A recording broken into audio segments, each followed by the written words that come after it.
long before home heating was a thermostat and a suspiciously lukewarm floor vent, surviving winter nights on the American frontier involved a complicated ballet of smouldering logs, 14 quilts, and whatever livestock was willing to nap nearby. Welcome, weary traveller of thought, to the vast and wildly unpredictable West, where the land was cold, the nights were colder, and the porridge never, ever ran out. Imagine, if you will, the year is 1883.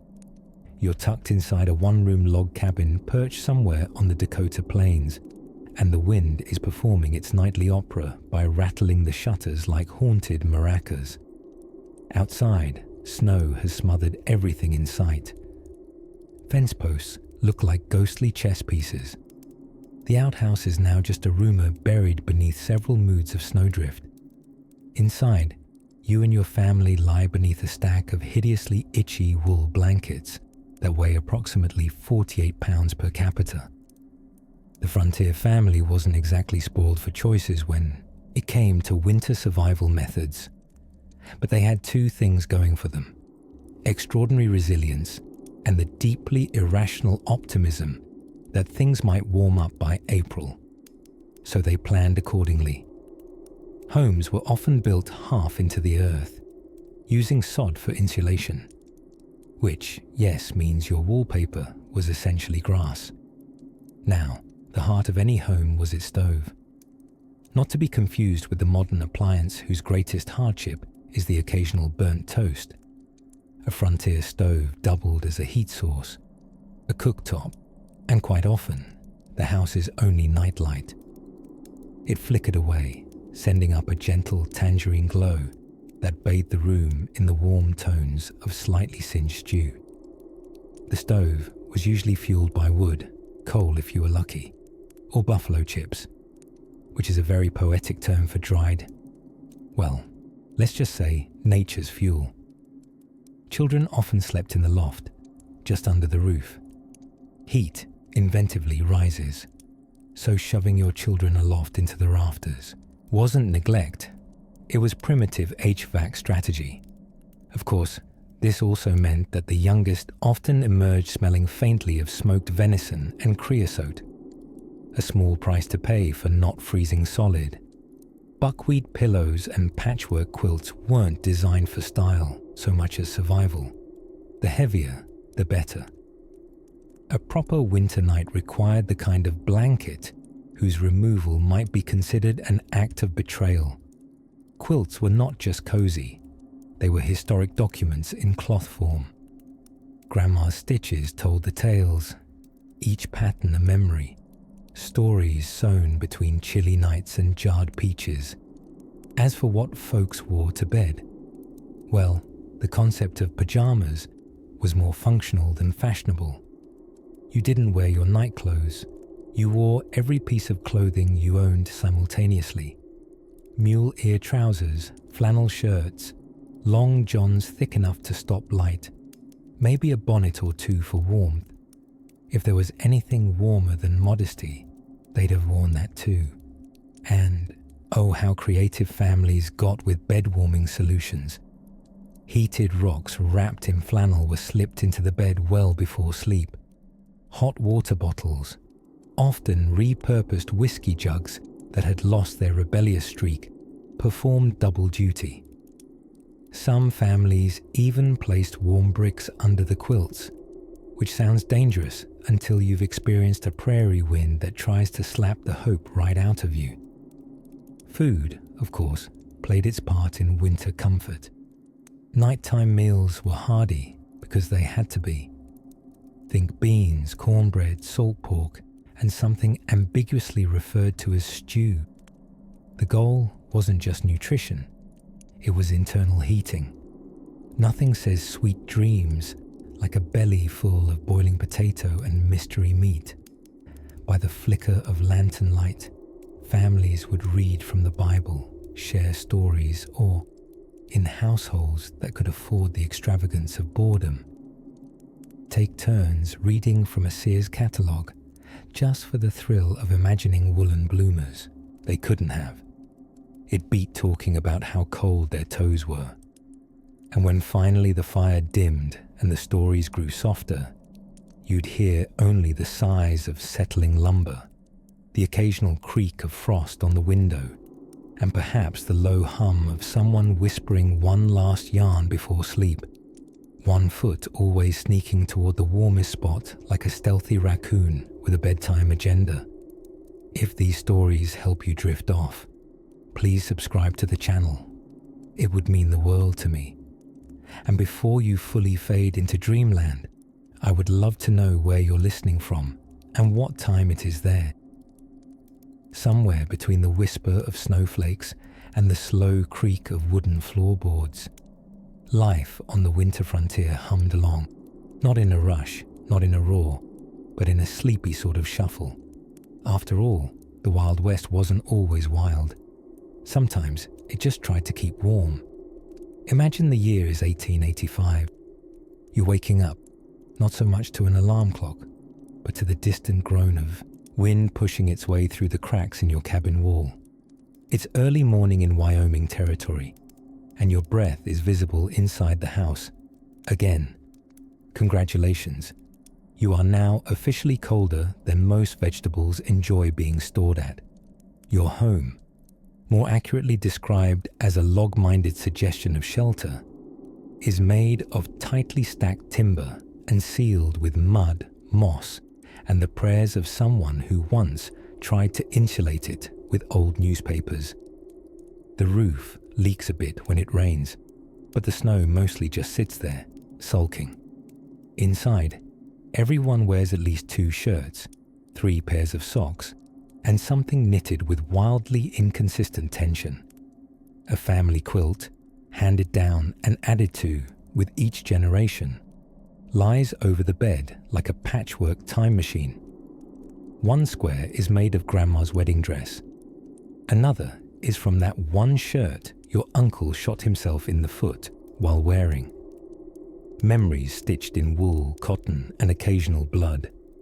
Your mother starts the day early, stoking the cast iron stove with wood that your siblings chopped yesterday.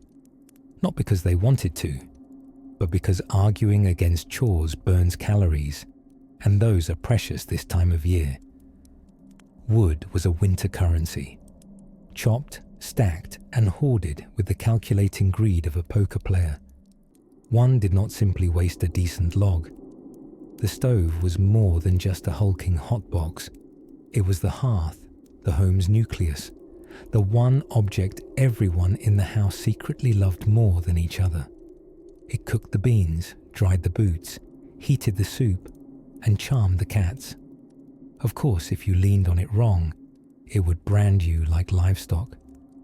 Outside, it snowed with a kind of quiet confidence, blanketing the plains and smothering any evidence of your neighbor's attempt to build a fence straight. It never was. The path to the outhouse disappeared overnight, which meant that guessing became an integral part of your morning routine. You didn't so much visit the latrine as go on a spiritual journey to find it. Families adapted to the cold, using a mixture of ingenuity, rumination, and whatever they could stuff into clothing. Hats were often made from raccoon fur, liked for its warmth and disliked for its stubbornness to stop looking like a raccoon. Mittens were usually knitted, lined with cowhide, or stolen by dogs with no concept of property law. Little ones slept 3 or 4 to a bed, not out of sweetness, but thermodynamics. Heads and feet got rotated like crops. The smallest child usually ended up in the middle, cozy, warm, and deeply resented. Reading material was scarce, which meant the Sears Roebuck catalogue did double duty. First as light bedtime reading, and eventually as a sort of utilitarian tissue. The luxury of silence in the evening came from everyone sitting close around an oil lamp, hushed, hypnotized by shadows dancing on plank walls. For food, there were the preserved treasures, pickled beets, smoked meat, dried apples, and whatever the root cellar hadn't bullied into fermentation. Meals were eaten clockwise around the table, which had less to do with custom and more to do with strategic proximity to the hot biscuits. Saturdays were for mending, chopping, scrubbing, and desperately pretending the creaky sound from the roof wasn't structural. Sundays were for attending the makeshift church in someone's barn, where sermons were shouted loud enough to compete with the wind, and the chickens, who never observed the Sabbath. And yet, in spite of the frostbitten toes, the lumpy beds, and the rogue blizzards that showed up without an RSVP, families managed to find warmth, not just from layers of buffalo hides or embers in a stove, but in songs hummed while darning socks, in tales told around the fire about mountain lions and haunted barns, and in the quiet comfort of simply making it, one blizzardy day at a time. As night fell again behind frosted windows, the world tucked itself into a blanket of soft snow. The wind sighed through the trees like an old friend telling secrets, and somewhere a kettle hissed into the hush, coaxing steam from a brew of wild thyme and pine needles. Sleep, once again, slipped into the house through the rafters, and as the stars blinked lazily above the winter plains, another part of frontier life waited to unfold. This time, in the flicker of lanterns and the worn hands that stitched stories into every corner of the night. When the snow settled cap-deep on the window sills and the wind outside narrated ghost stories in a language known only to rattling stovepipes, frontier families would hunker down, together, and preferably not too far from the iron stove that glowed like the heart of a sleeping dragon. And thus began what was known, only half-jokingly, as the Great Indoors Season. Inside cabins built of squared logs and necessity, life in a frontier winter became a kind of quiet theatre, equal parts survival and awkward choreography. Space was limited. Personal privacy was more conceptual than real. If someone sneezed at one end of the cabin, jars would jingle at the other. Still, many frontier families approached the long winter nights with a certain homemade grace. The evenings were for stories, stitching, whittling, and, inevitably, pretending that the creaking in the roof wasn't a raccoon breakdancing on the shingles. You might imagine that, in such cozy captivity, tempers would flare, but instead, families often fell into a rhythm. Day blended into night, chores into rituals, and even the most mundane tasks became strangely soothing. Take, for example, the art of candle making, a task that required rendering fat, pouring tallow, and ignoring the faint smell of eau de beef stew that lingered even after the candles cooled. Then there was the matter of keeping warm, while not letting the cabin incinerate. Most cabins had a single heat source, a cast iron stove that gobbled wood like a scholar swallows footnotes. The good spot was directly in front of the stove, where you could warm your boots and your backside simultaneously. The bad spot was anywhere else. Children, dogs, and particularly enterprising cats would vie for prime real estate, occasionally leading to dramatic living room scuffles carried out in slow-motion wool. Clothing was not so much something you changed as something you layered. One didn't get dressed so much as accumulate sweaters until movement became theoretical. Stockings were dried for reuse, mittens were shared, and wool became the unofficial state flower of winter life in the Wild West. Oddly enough, underpants were often optional, particularly if you hadn't got a fresh set since October. But cold made humans inventive. In some regions, pioneers sewed brick-sized cloth sacks they would heat in the stove and tuck into the bed hours before climbing in. If you were lucky, It remained warm until your second dream about pie. And speaking of beds, many were shared, not just with family, but sometimes with visiting relatives, livestock in emergencies, or on one truly memorable Christmas Eve in Montana, a turkey named Harold who'd taken up residence in a family's cot without asking. Meals continued to be communal affairs, if not always festive ones. With root cellars frozen tighter than a banker's smile, meals relied on what could be wrung out of preserves: salt pork, preserved beans, the occasional onion if it hadn't gone translucent with age. A menu designed more for longevity than culinary flair. Still, pioneers developed an appreciation for variety wherever it came. A new spice might inspire gossip for a week. Dried apples became currency in the household economy of Dad's homemade pies, and the single orange Uncle Milt traded a horse boot for. Legendary, to this day regarded as the juiciest moment of 1886. Entertainment existed in that peculiar form of frontier minimalism, a game of checkers played with buttons and a board scratched into the table, or a fiddle brought out of its box like a holy relic, even if it played only 2 songs, one marching tune, and one waltz that, after repeated hearings, began to resemble the wheezing of a muskrat who'd seen things. Children, of course, made their own fun. Snow forts sprang up during the short daylight hours, and inside, imaginative games unfolded using corn husk dolls, tin pie plates, and whatever domestic objects hadn't already been claimed by utility. Slippers became sleds, soup ladles became noble steeds, and socks, well, those were never not missing. And so the long nights of the frozen frontier passed, one quiet breath after another, one more log tossed into the fire, its sputter briefly illuminating the curve of a mother's knitting needle or the crinkle at the corner of her smile. Outside, the wind flirted with the eaves like an uninvited troubadour.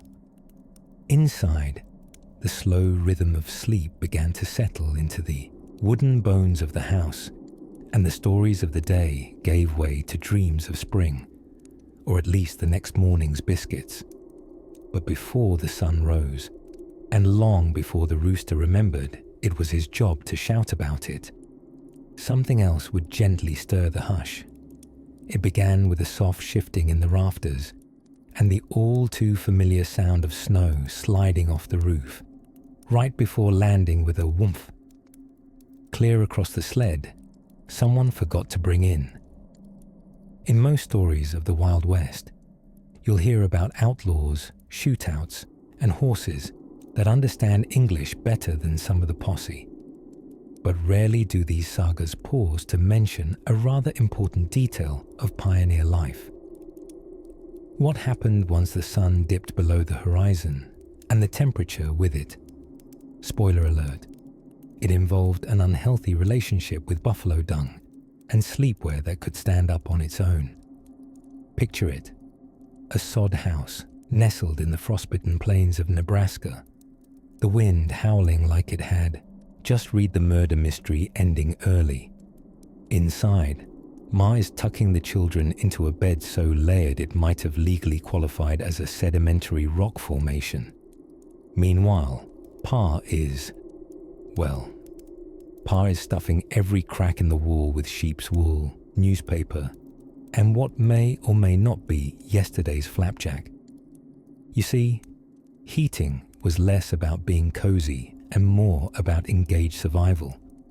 While some lucky families managed to install cast iron stoves, shining black beasts that tried their best to warm the room and almost succeeded. Others made do with fireplaces so temperamental they might whistle Dixie if you weren't looking. The go-to fuel? Here's where history cozies up to comedy. Out on the treeless Great Plains, there just weren't enough trees to justify tossing them into fires willy-nilly. so folks turned to what the buffalo generously left behind across the prairie. They would collect dry dung, delicately referred to as buffalo chips, as if calling them an hors d'oeuvre might improve morale. These humble patties, once dried under the sun, with all the love and care usually reserved for fine cheese, would burn with a surprisingly reliable heat and marginally suspicious fragrance. Imagine curling up for bedtime in a home perfumed with eau de prairie pie. The scent may not be listed among luxury candles today, but back then, it simply meant you were warm. Ish, in colder seasons, which, to be blunt, mumbled grumpily from September to practically mid-June. Families huddled together like cinnamon rolls sharing body heat. Children were packed into shared beds like Tupperware in a freezer drawer. Feet wrapped in wool, flannel, or whatever wasn't currently on fire. Quilts were stacked so high a child required adult assistance just to achieve verticality. As for pajamas, pioneers weren't particularly fussy. You slept in what you wore during the day, partially because it conserved warmth, and partially because changing clothes in sub-zero temperatures was roughly the equivalent of volunteering for a polar expedition, in your underthings. Speaking of underthings, let's take a moment to appreciate long johns, the unsung heroes of wintertime decency. These full-body garments made of cotton or wool clung to every curve and crevice, with a loyalty that no modern clothing brand could match. They often featured a buttoned rear flap, a design both practical and unintentionally hilarious. Like Victorian engineering met slapstick comedy and decided to collaborate. When temperatures dropped particularly low, and we're talking your breath freezes mid-air and develops its own zip code low, families relied on heated bricks or soapstones wrapped in cloth, slipped into beds like rudimentary electric blankets. And if you didn't have those, well, there was always the dog, or two, or the neighbors, the creaks of the cabin, the distant yip of coyotes, and the ever-present wind-scratching sermons onto the wood plank walls formed a nighttime soundtrack that was halfway between cozy lullaby and light psychological thriller. Yet within these humble, frost-lined homes, families laughed, told stories, sang songs, and invented mildly competitive blanket-sharing games with names like Who Took the Quilt and You Have All the Pillow. Sleep came slowly, nestled beneath layers of wool and buffalo chip warmth. Parents whispered stories to wide-eyed little ones who didn't know they were living legends in the making. And despite the roughness of the frontier, despite the drafts that made their way through even the most lovingly stuffed seams, there was a sense of warmth that came not from the stove, but from the closeness of those huddled under the same heavy quilt. And while one might assume that the coldest part of night was just before dawn, in these homes, the coldest part was usually the moment someone had to get up to stoke the fire and accidentally kick the dog. But fire, or no fire, morning always arrived, and with it, routines that melted the frost off everything, from the windows to the dreams still tucked beneath those fabric mountains. As the first pale light crept across the prairie, and chimneys began their smoke signals of survival, a new day on the frontier stitched itself quietly into history's quilt. But before sunbeams and chores, there was still one more sleepy story to tell, one that flickered into the night like the last glowing embers of a buffalo chip fire. If you were a settler on the Dakota Prairie in the winter of 1878, there were three things you counted on. The wind would howl, your nose would freeze the minute you stepped outside, and your grandmother would insist that goose grease cured everything. From frostbite to marital tension, it was a time when survival turned into a curious form of family bonding. where everyone huddled together in one room, not for affection, but because it was the only one that wasn't, technically, an ice cave. Most frontier homes had a central wood stove, the glowing, cracking heart of winter life. It worked, so long as someone was awake to feed it every 2 hours. That someone was usually the eldest child, or the lightest sleeper, or occasionally the family goat, if it had enough personality.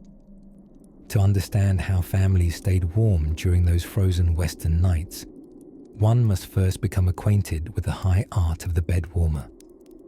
These were not warm-hearted bedtime storytellers, alas, but instead brass or copper pans filled with hot coals, slipped under bed covers before sleep.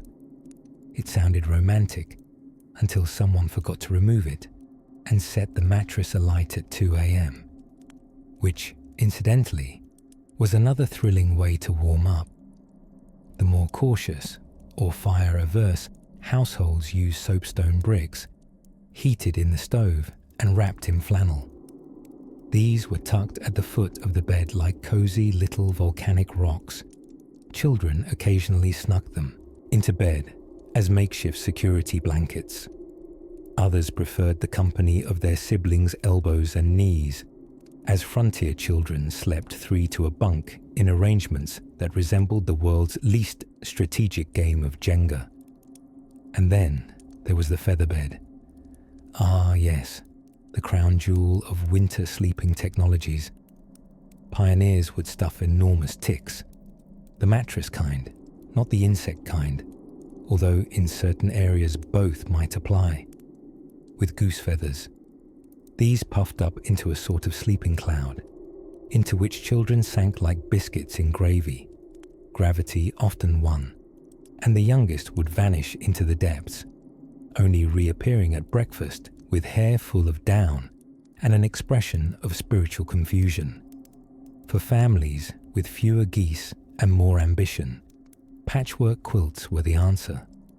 Women stitched them through the long winters, often layering old clothing, saddle blankets, and even flour sacks into works of textile fortitude.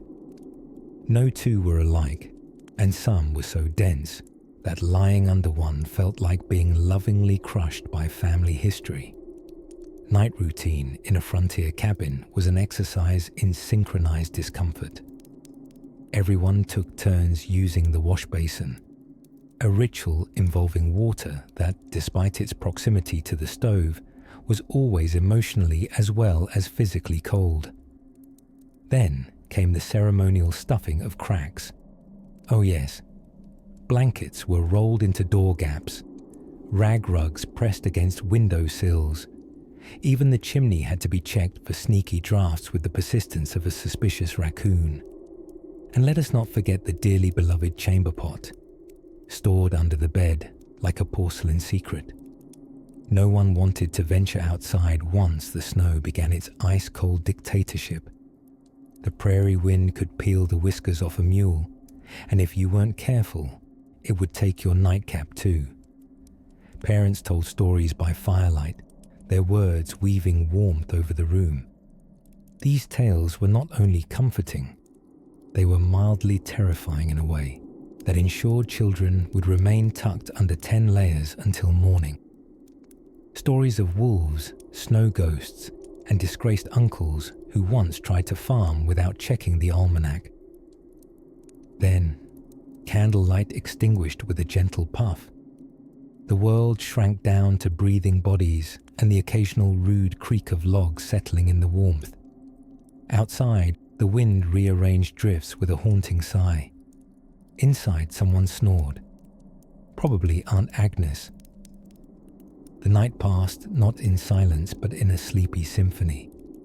The wind outside, the ticking of the hearth clock, the whump of a log collapsing in the stove.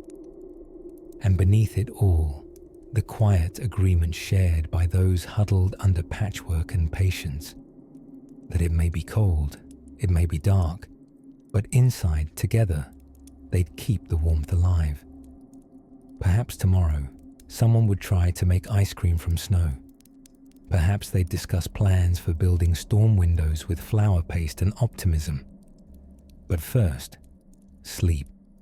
And of course, a new day would bring with it another challenge, namely, breakfast on a stove that had, once again, totally gone out during the night. By the time winter canvassed the plains in its signature palette of whites and blues, frontier families had already made their seasonal shift into what we might call ultra-hibernation mode. The chill was marrow-deep, the winds opinionated, and horses made no secret of their loathing for morning chores, often standing perfectly still just to be dramatic. But inside those timber walls, life carried on in slow-burning fashion, with warmth hoarded like gold and laughter sewn into the very fabric of survival. In households scattered across the Dakota Territory, Nebraska, and Montana, mealtime wasn't simply sustenance. It was theater, survival strategy, and social event all in one. You see, when temperatures dipped so low that chickens laid eggs reluctantly, and even the whiskey froze, food had to play several roles at once: nourishment, morale booster, and internal radiator. Now enter the main attraction: stews. Not just any stews, mind you, but the kind that began in the morning and simmered until dinner, occasionally threatened by mischievous fire logs or curious toddlers. These were slow-cooked symphonies of root vegetables, salted meats, and whatever dried herbs hadn't been turned into tea or improvised poultices. If there were leftovers from last week's rabbit Hasselback, or that one-time par shot, well, something. Into the iron pot it went. Rustic, certainly. Gourmet, in attitude perhaps. Life inside the cabin during winter meant a rearrangement of normalcy. Beds became islands of warmth, often shared by more people than you'd expect. Privacy was a fond, abstract concept. Children slept head to foot, occasionally kicking each other's noses in their sleep. And even Ma and Pa weren't immune to the nightly negotiation over who got the corner closest to the hearth. The dog, if there was one, and it hadn't been forcibly promoted to sled, Duty, was everyone's favorite and least controversial heat source. Lanterns were dimmed early, for oil was precious and moonlight made an acceptable substitute. Folks went to bed earlier in the winter, rising when the sky turned from moon pale to pewter grey. Days were measured in the time between adding logs to the stove and trying not to curse while stepping on frozen floorboards barefoot. Children were assigned daily chores that involved indelicate negotiations with buckets of ice disguised as water, and the constant assertion that yes, chopping wood was in fact character building.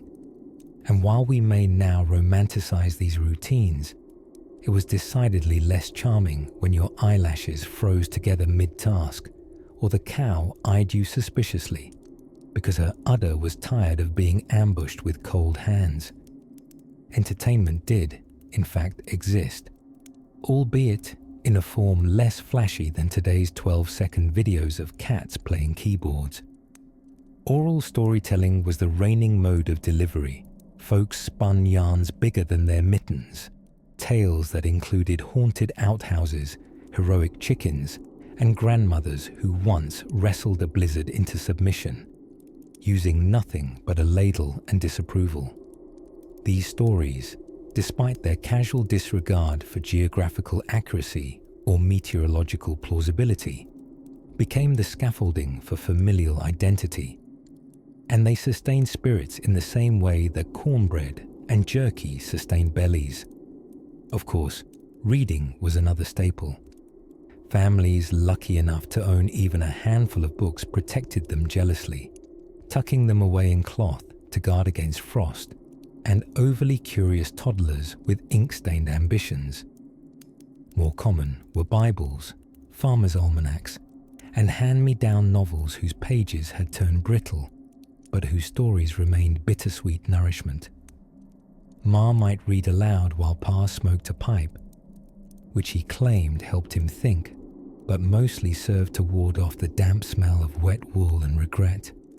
But perhaps the most underappreciated companion on those long polar nights was silence. Sweet, solemn, embers crackling sort of silence.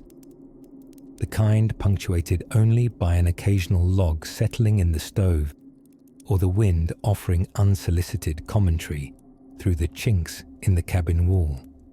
It was the sound of survival, of paused time, of resting between storms. As the nights lengthened and daylight shortened, frontier families leaned inward, not just toward the fire, but toward each other, learning, by brutal necessity and quiet grace, that you don't need much light when you burn bright inside. And as cabin windows frosted into lace-like constellations, a small scratch at the door announced a humble but enduring companion of winter, which, by morning, would reveal itself to be more than it seemed. After the sun dipped below the icy shoulders of the Rockies and the sky turned the same shade as a frostbitten plum, the frontier family's favorite room came alive. The kitchen. Not because it was filled with gleaming brass fixtures, it wasn't, or smelled like fresh rosemary bread, unless someone had a wildly misplaced sense of optimism, but because it contained two things prized even more than gold dust or gossip: warmth and biscuits. There wasn't a thermostat in sight, of course. Heat came straight from the wood-burning stove, which doubled as a heater, a bread oven, a bathwater boiler, a sock dryer, and occasionally, if you stood too close for too long, a smelter of eyebrows. These cast iron beasts hogged the middle of the room like sleepy cows in a field, humming and popping softly, always hungry for another log. Believe it or not, frontier stoves came with an instruction manual. The manual was called Grandma.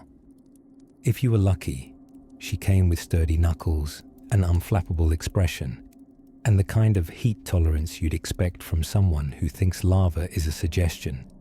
She could balance a kettle on the hottest eye of the stove, flip biscuits using only a spoon and her judgment, and bake a pie without checking it once.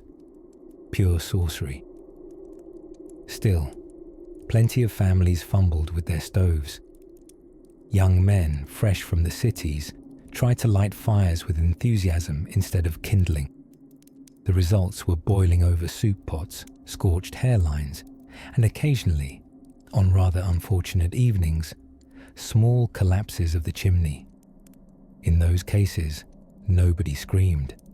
Screaming used oxygen, which was better reserved for fanning the smoke out through the nearest cracked window. Dinner on a frigid frontier evening was an act of preservation. Calories were survival's currency.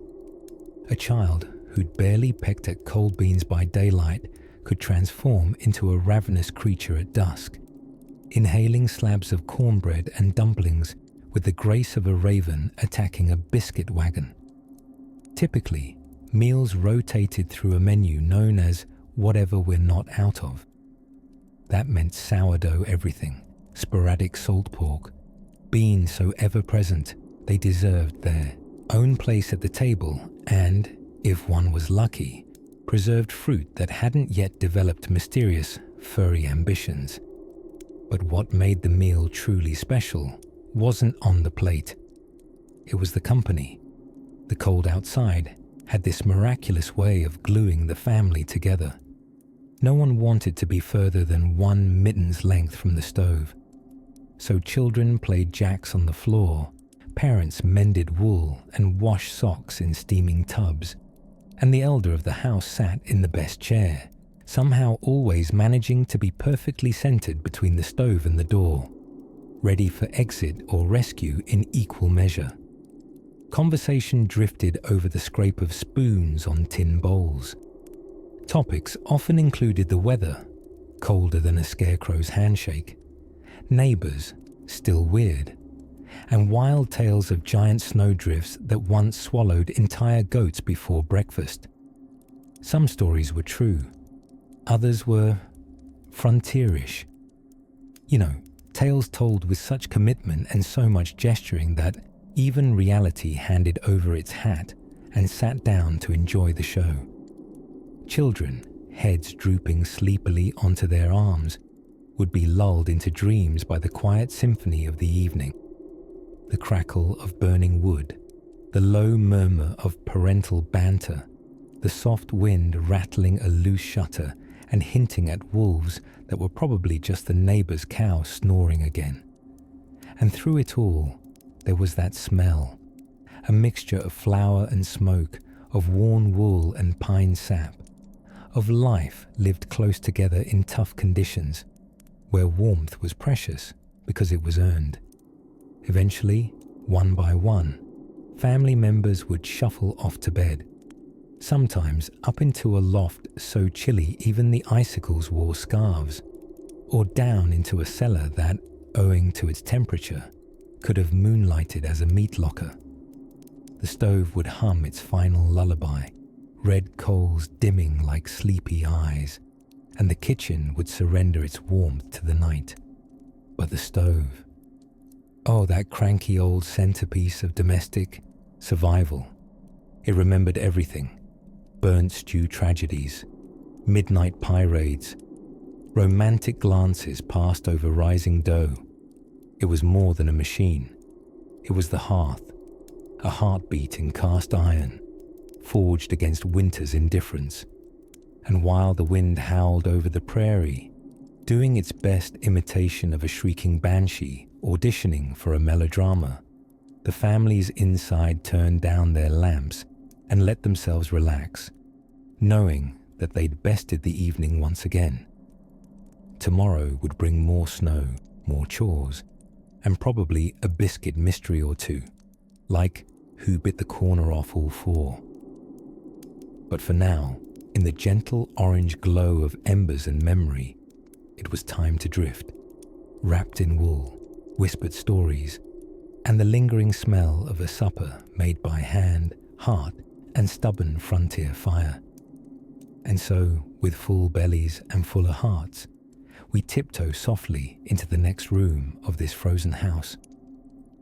When the wind howled across the plains like a ghost with a grudge, and snow fell sideways instead of down, pioneers of the frozen frontier found strange ways to stay warm.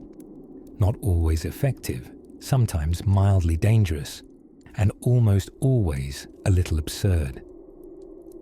Let's begin with the humble featherbed, an essential and surprisingly political item in any prairie household. These were enormous sacks filled with feathers, goose, duck, and whatever else one could coax a bird into surrendering. Think of it like a giant, inescapable puffball that weighed as much as a toddler, but kept your body heat from escaping into the wild abyss of a log cabin's drafty air. There was often a ranking system. The oldest got the thinnest quilts, parents hoarded the thickest featherbed, and middle children learned to survive on emotional warmth alone.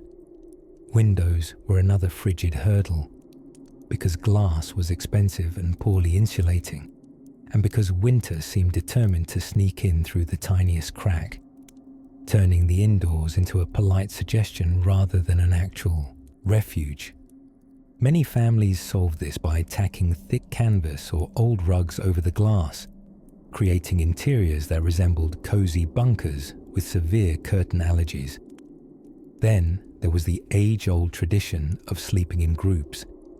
Whole families, parents, children, and occasionally an aunt who simply never left after the funeral, would tumble beneath shared covers in a great human sandwich of warmth.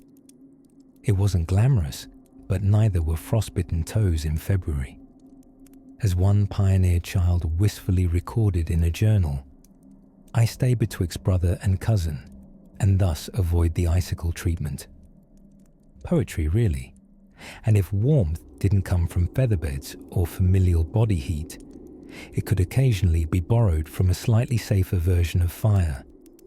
Clay pots, filled with hot coals and topped with lids, were warmed by the hearth and placed under beds. These bed warmers had one job: don't catch your mattress on fire. Sometimes they succeeded. Other times, you woke up abruptly with a smoking sheet and a story to tell for 3 generations. Interestingly, nighttime wasn't always pitch black. Frigid air had a curious way of amplifying moonlight on the snow, bathing the prairie in a gentle silver-blue glow. It was cold, yes, but also impossibly quiet and breathtakingly serene. This had its downsides. Cowboys, for example, could spot a distant cabin by the lantern light flickering through cracks in a wall. But so could just about anyone, human or grizzly, looking for a warm snack. Lanterns, by the way, were less ambient lighting and more slightly terrifying open flames in wooden boxes. Oil lamps dotted shelves and bedside tables, making shadows dance across log walls like marionettes reenacting yesterday's cattle drive. A family might keep one lit low through the night for nighttime navigation, specifically the sacred pilgrimage to the chamber pot. Now, chamber pots. We don't talk about them enough. Necessary, unloved, and disproportionately chilly. Ice crystals could sneak in by morning, and anyone who dared a midnight visit would need to summon impressive courage and equally impressive bladder discipline. Some households got crafty, insulating their chamber pot closets with quilted padding and dried corn husks. Others just gave up and bundled themselves in furs for the 10-yard trek to the outhouse, whimpering all the way. Speaking of furs, let's not forget the apex of wilderness fashion, the buffalo robe. Enormous, furry, and heavy as regret, buffalo robes were draped over sleepers like some sort of prehistoric weighted blanket. They smelled, they shed, and they whispered sweet nothings of funk into your pillowcase. But no one voiced complaints in January. And when all else failed, there was conversation. Stories passed from parent to child in the hush of night, spoken gently through clouds of breath.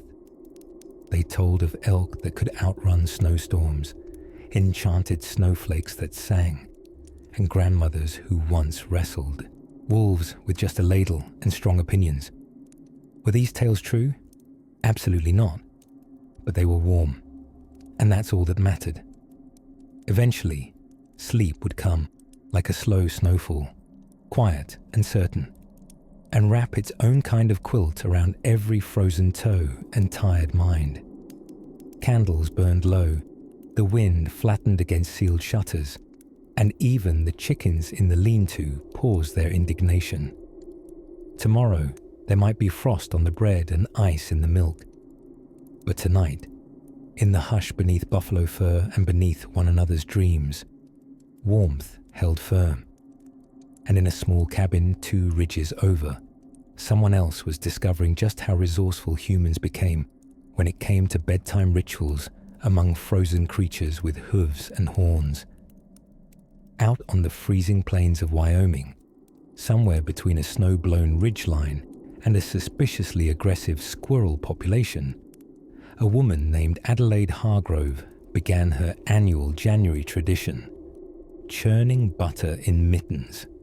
Now, this wasn't her idea of fun. Churning butter was already a labor-intensive affair, but in sub-zero temperatures, it turned into a heroic saga of woolen resolve. The reason for the mittens? They weren't just to keep her hands warm, though that would have made sense. No, these mittens were lined with lilac petals and moth-repelling herbs, not for comfort, but to keep her from losing every fingernail to frost. You see, indoor heating wasn't quite what we dreamily imagine it to be these days. In a homestead cabin, warmth radiated from the wood stove, basically the medieval cousin of a dragon with indigestion, and only as far as the stove's grudging little reach would allow. Entire families organized their lives within what was affectionately known as the warm triangle. A space bordered by the stove, a shared dog if they were lucky, and a single overly embroidered quilt that had outlived 3 generations and at least 1 marriage. The rest of the cabin, Arctic tundra. But Adelaide wasn't alone during her mitten churning. Her husband, Clarence Hargrove, was busy reciting aloud from the Farming Almanac, a sacred text that offered warm wisdom such as, "Don't plant potatoes in snow," and "If your rooster sleeps inside, you probably will too." Clarence claimed it helped him focus. Adelaide suspected it helped him avoid the churning. Nearby, their 10-year-old son, Bix, not yet grizzled by frontier sarcasm, was engineering homemade earmuffs using bits of dried cowhide and some repurposed squirrel fur. Of all the recurring winter challenges, keeping one's ears from freezing off was up there with tracking bears or maintaining a respectful distance from Aunt Myrtle after she'd eaten beans. Earmuff making had, in fact, become a cottage industry among pioneer children. Schoolyards in the winter became silent temples of invention, with kids flaunting headgear made from rabbit pelts, worn-out gloves, and in one case, a repurposed tea cozy. A sensible person might ask, shouldn't the adults be inventing ear protection? Which is a fair question. But the adults were preoccupied attempting not to freeze to death, while baking bread inside stoves that doubled as space heaters and sometimes tripled as conversation pieces. In short, innovation was everyone's job. Cooking during the cold months brought its own frosty flair. Bread dough had to rise, yes, but sometimes it took all night, and only if the bowl was secretly stashed under the blankets next to a sleeping child. It became normal practice to find one's breakfast rolls emerging from what could only be described as a toddler's makeshift proofing drawer.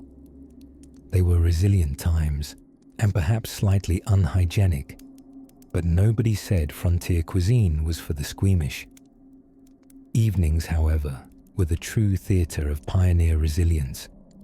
As stars blinked coldly overhead, families would gather around the stove, which hissed and popped like a grumpy elder complaining about taxes. Seats of privilege, those nearest the heat source, were hotly contested, literally. Sit too close and your wool socks might flirt with combustion. Too far and circulation in your toes became a forgotten memory. So there they'd sit, the Hargroves wrapped in layers enough to resemble colourful onions, passing time with riddles, tin whistles, and storytelling. Some tales were true, swollen with prairie wisdom and torn shirt buttons. Others were elaborations, probably including a cousin who wrestled a mountain lion using only candied pecans. But all of them were shared the way warmth was, carefully and with a little chuckle when possible. There was something strangely comforting about the fragility of flame and frost, how brittle glass would bloom with ice flowers in the night, and how every creaking floorboard reminded them they were still there, still warm enough, just barely. Outside, the wind scrawled across the prairie like a pen in a hurry, writing sonnets nobody would ever read. But inside, wrapped in patchy quilts and the occasional sock with a future as a mitten, frontier families nursed something as delicate as butter and just as necessary. Hope, salted and stored for spring. And they'd need it, especially come sunset the next evening. When Adelaide discovered the frost had turned their root cellar into an accidental ice cave. But that's a story that unfolds just as the wind shifts and the stars begin to whisper. There's something undeniably magical about the way flickering firelight dances across log cabin walls, soft amber shadows melting into the wood grain like warm butter poured on a flapjack. And it was in this syrupy kind of glow, that many frontier families practiced the ancient and noble art of not freezing to death, which, in the frosty high plains of the American West, was as much a lifestyle as it was a nightly ritual. As the temperature dropped, usually around dinner time, and usually with all the subtlety of a falling anvil, families would gather near the hearth, the home's literal and social nucleus. Think of it as the 19th century version of crowding around the TV, except instead of binge-watching a drama about outlaws, you were actually worried about real outlaws, or perhaps frostbite, or frostbitten outlaws. Heating the home started with getting the fire going, which was easier said than done when the wind outside was carrying away your kindling faster than you could say split pine. Now, chopping firewood may sound rustic and charming, but to a settler, it was essentially cardio with splinters. And when the mercury dipped below zero, and mercury did dip a lot back then, before central heating took the fun out of suffering, it wasn't uncommon for families to burn through their hard-earned wood supply in just a few days. This led to the frequent wintertime drama of firewood rationing, which children across the plains would come to dread. Mom would issue dire warnings about using only one extra log tonight, while Dad, ever the optimist, insisted he could make sparks by banging two rocks together because he couldn't find the matches again.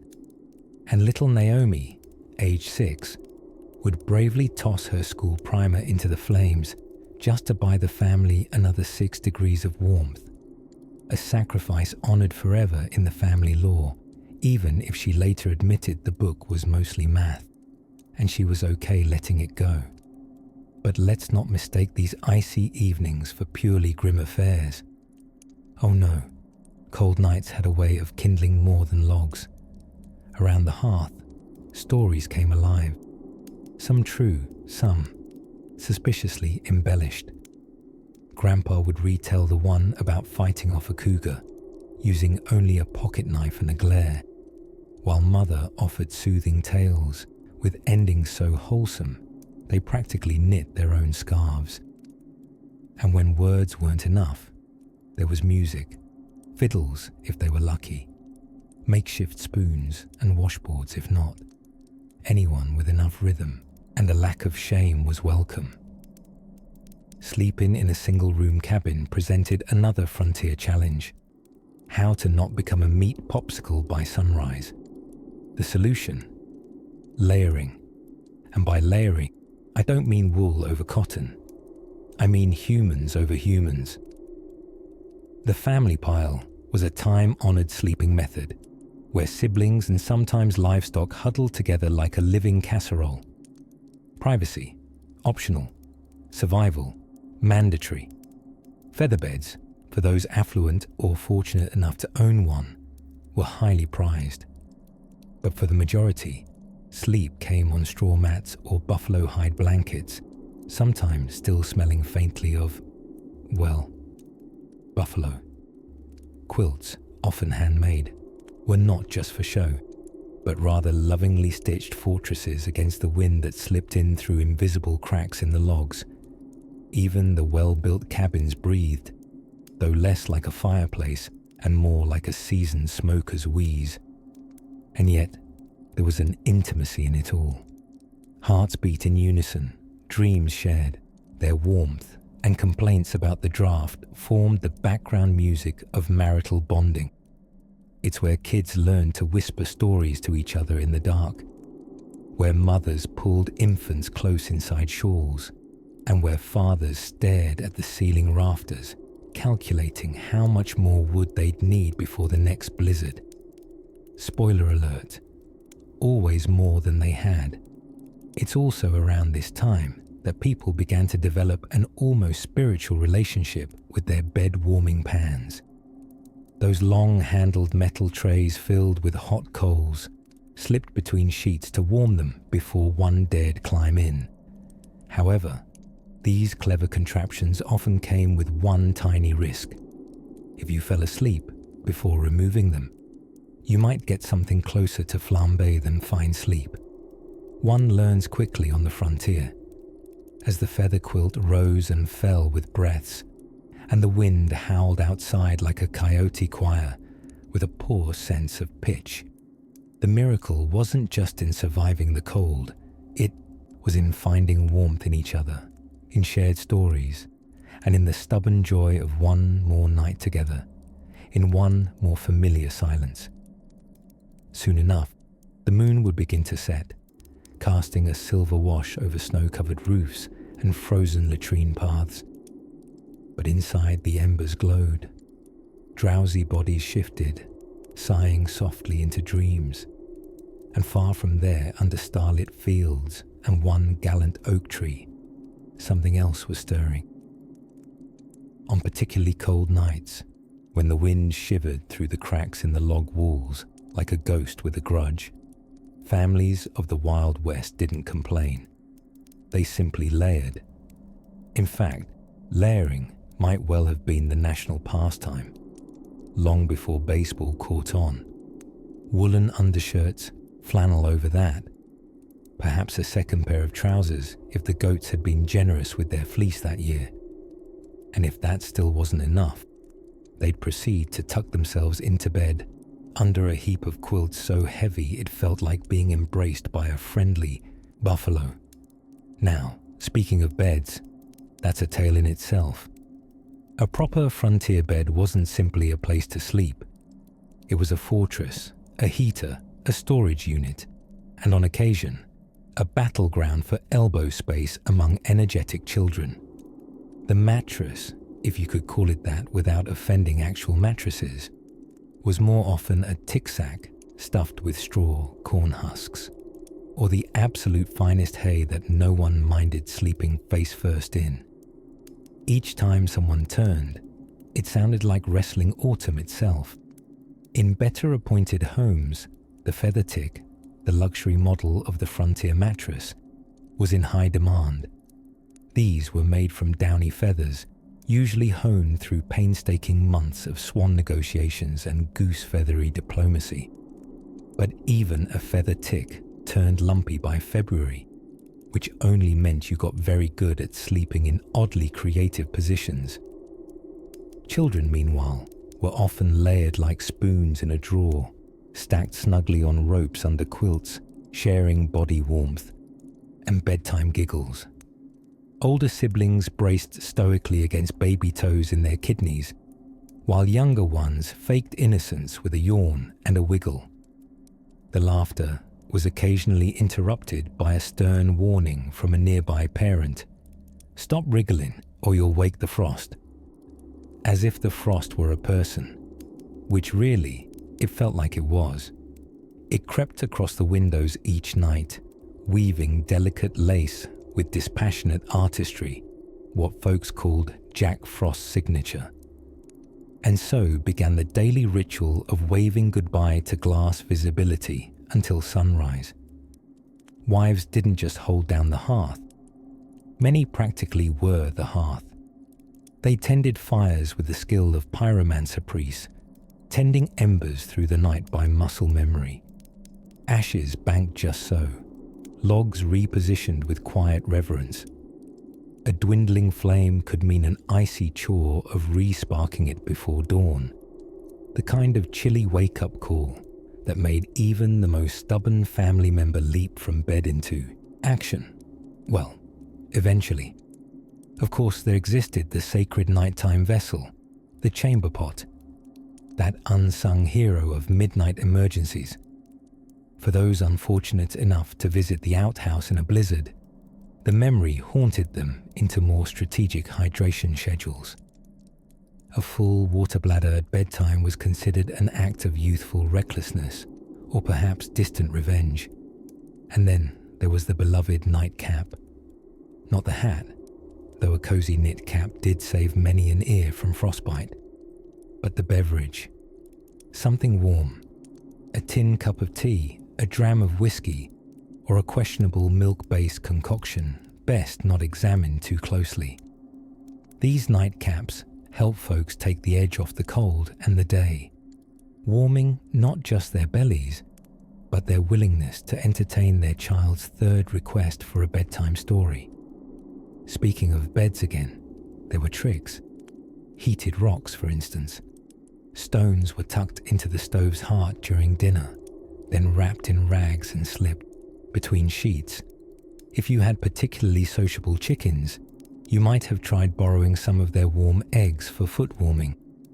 Just don't forget to keep them out of reach of any half-asleep pet dog, or breakfast could get rather crunchy. And no account of nighttime survival would be complete without mentioning the Great Sock Dilemma. Many a domestic dispute began over ownership of the thickest socks, or worse, sock thefts conducted under quilt cover, in utter moral darkness. Territorial lines were drawn, border pacts declared. It was Cold War diplomacy, but truly cold. Yet, there was a beauty in it all, in the way families huddled beneath blankets stitched from memory and mothers' hands, listening to the wind gallop past the walls like a lost stallion. Tales were swapped like treasures, naps taken with heads rested in laps, and lullabies hummed softly in candlelight. And when the starlight blinked down through the smoke hole above, and the fire gave one last pop of ember, applause, the household finally gave in to dreaming. Of spring, of cinnamon, perhaps of feather ticks that didn't migrate mid-Whitner. But as the embers sighed and the frost painted fresh masterpieces on the window panes, another part of frontier life quietly stirred, just beyond the barn wall, where the livestock had their own cold battles to wage. Out on the frostbitten plains of Wyoming Territory, it was the kind of winter that made a woodpile look flirtatious. The mercury had waltzed clean off the thermometer and presumably gone south for the season, along with the smarter birds and migrating mustaches of the more sensitive gentlemen. But for the ordinary folk stubborn enough to homestead there, abandoning post wasn't exactly a fitting option. No, sir. These were people who believed in the value of grit, strong coffee, and the well-earned comfort of fleece-lined union suits. Reality being what it was, snowy, unpredictable, and fond of knocking politely and then barging, in any way. They clung to routine like a button on a worn flannel coat.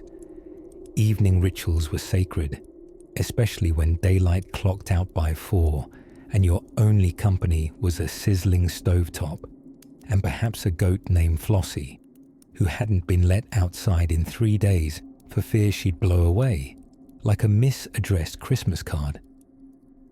Inside the sod brick cabin of the Anders family, a structure that generously resembled a baked potato with a stovepipe, shadows danced across the mud-plastered walls. A wool blanket had been nailed politely over the doorframe.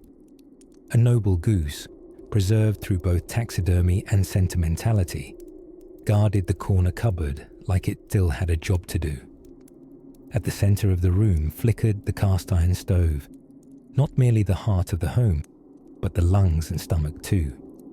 Children measured their seating positions with the precision of astronomers, carefully calculating the ideal spot between too near and you'll toast, and too far and you'll freeze like Aunt Marjorie did during that silent prayer last winter. Meals during these icy nights straddled the curious line between monotony and miracle. The stew was forever composed of potatoes, dried beans, and whatever surprises Ma could rustle up.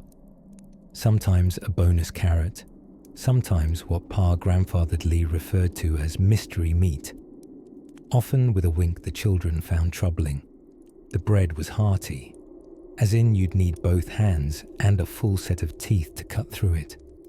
But the thick slices could be toasted on the stove, slathered with lard and sorghum syrup, and served with a solemn nod that meant, "This'll keep for now." Following supper, the family leaned into their most critical defense against winter's sulk. Stories. Nothing passed the hours like well-wrinkled tales, Each member had their specialty. Pa favoured cautionary animal fables, most ending in either moral ruin or premature hibernation. Ma preferred romantic tales from the old country, always involving a shepherd, a long-lost relative, or a cow no one could milk. The children, though, had an ear for the chilling. Ghost stories, whispered by oil lamp light, where shadows seemed to lean in curiously. They especially loved Sir Thistle the Frost, an imaginary gentleman with icicle fingers who rewarded clean cabins and punished muddy boots with chilly draughts in inconvenient places. In truth, the tales took on a comfort of their own. Just as one layered flannel atop wool atop underdrawers to ward off frost, the family wrapped their minds in memory, myth, and laughter. Ma sometimes said that stories kept homes warmer than firewood, although this was generally disputed by Pa every February. Outside, the wind banged softly at the corners of the cabin, trying to find its way in like a gossip at a tightly shut church door. But indoors, the Anderses were sealed inside their own quiet sphere of warmth, smelling faintly of drying boots and baked bean residue. Above them, the winter sky was a quilt of stars sewn hastily with frost-threaded clouds, the moon peeking through as though checking on its favourite cousins. Eventually, one by one, they retired to their shared bed, a great human lasagna piled in with every available quilt, coat, and sentimental garment someone insisted on keeping for warmth. The youngest child always took middle slot, where warmth accumulated like unpaid taxes.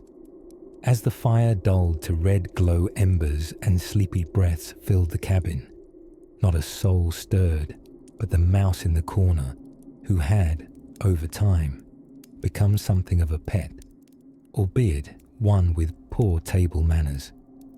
Outside, the wolves howled like a badly trained choir just beyond the tree line, which only made the family tuck in tighter, and far beneath the creaking wood roof and hard-packed earthen floor, little glimmers of tomorrow stirred. The promise that with enough warmth, enough patience, and a healthy respect for long johns, even the harshest winter had its softer side. In the still night that followed, with snow curling like smoke from heaven and dreams as thick as quilts, something quietly stirred closer to town, a tale lit by lamp oil and rumours, waiting to unfold by morning's uncertain gold. If you stepped inside a sod house on the prairie during a January night, you might politely inquire why the walls appeared to be made of damp brownies. And if the floor seemed to squish a little, well, that's just how it was. Somewhere between pioneering optimism and a complete disregard for proper insulation, settlers learned to make homes out of what the land begrudgingly offered. Dirt. Lots and lots of dirt. But don't be fooled.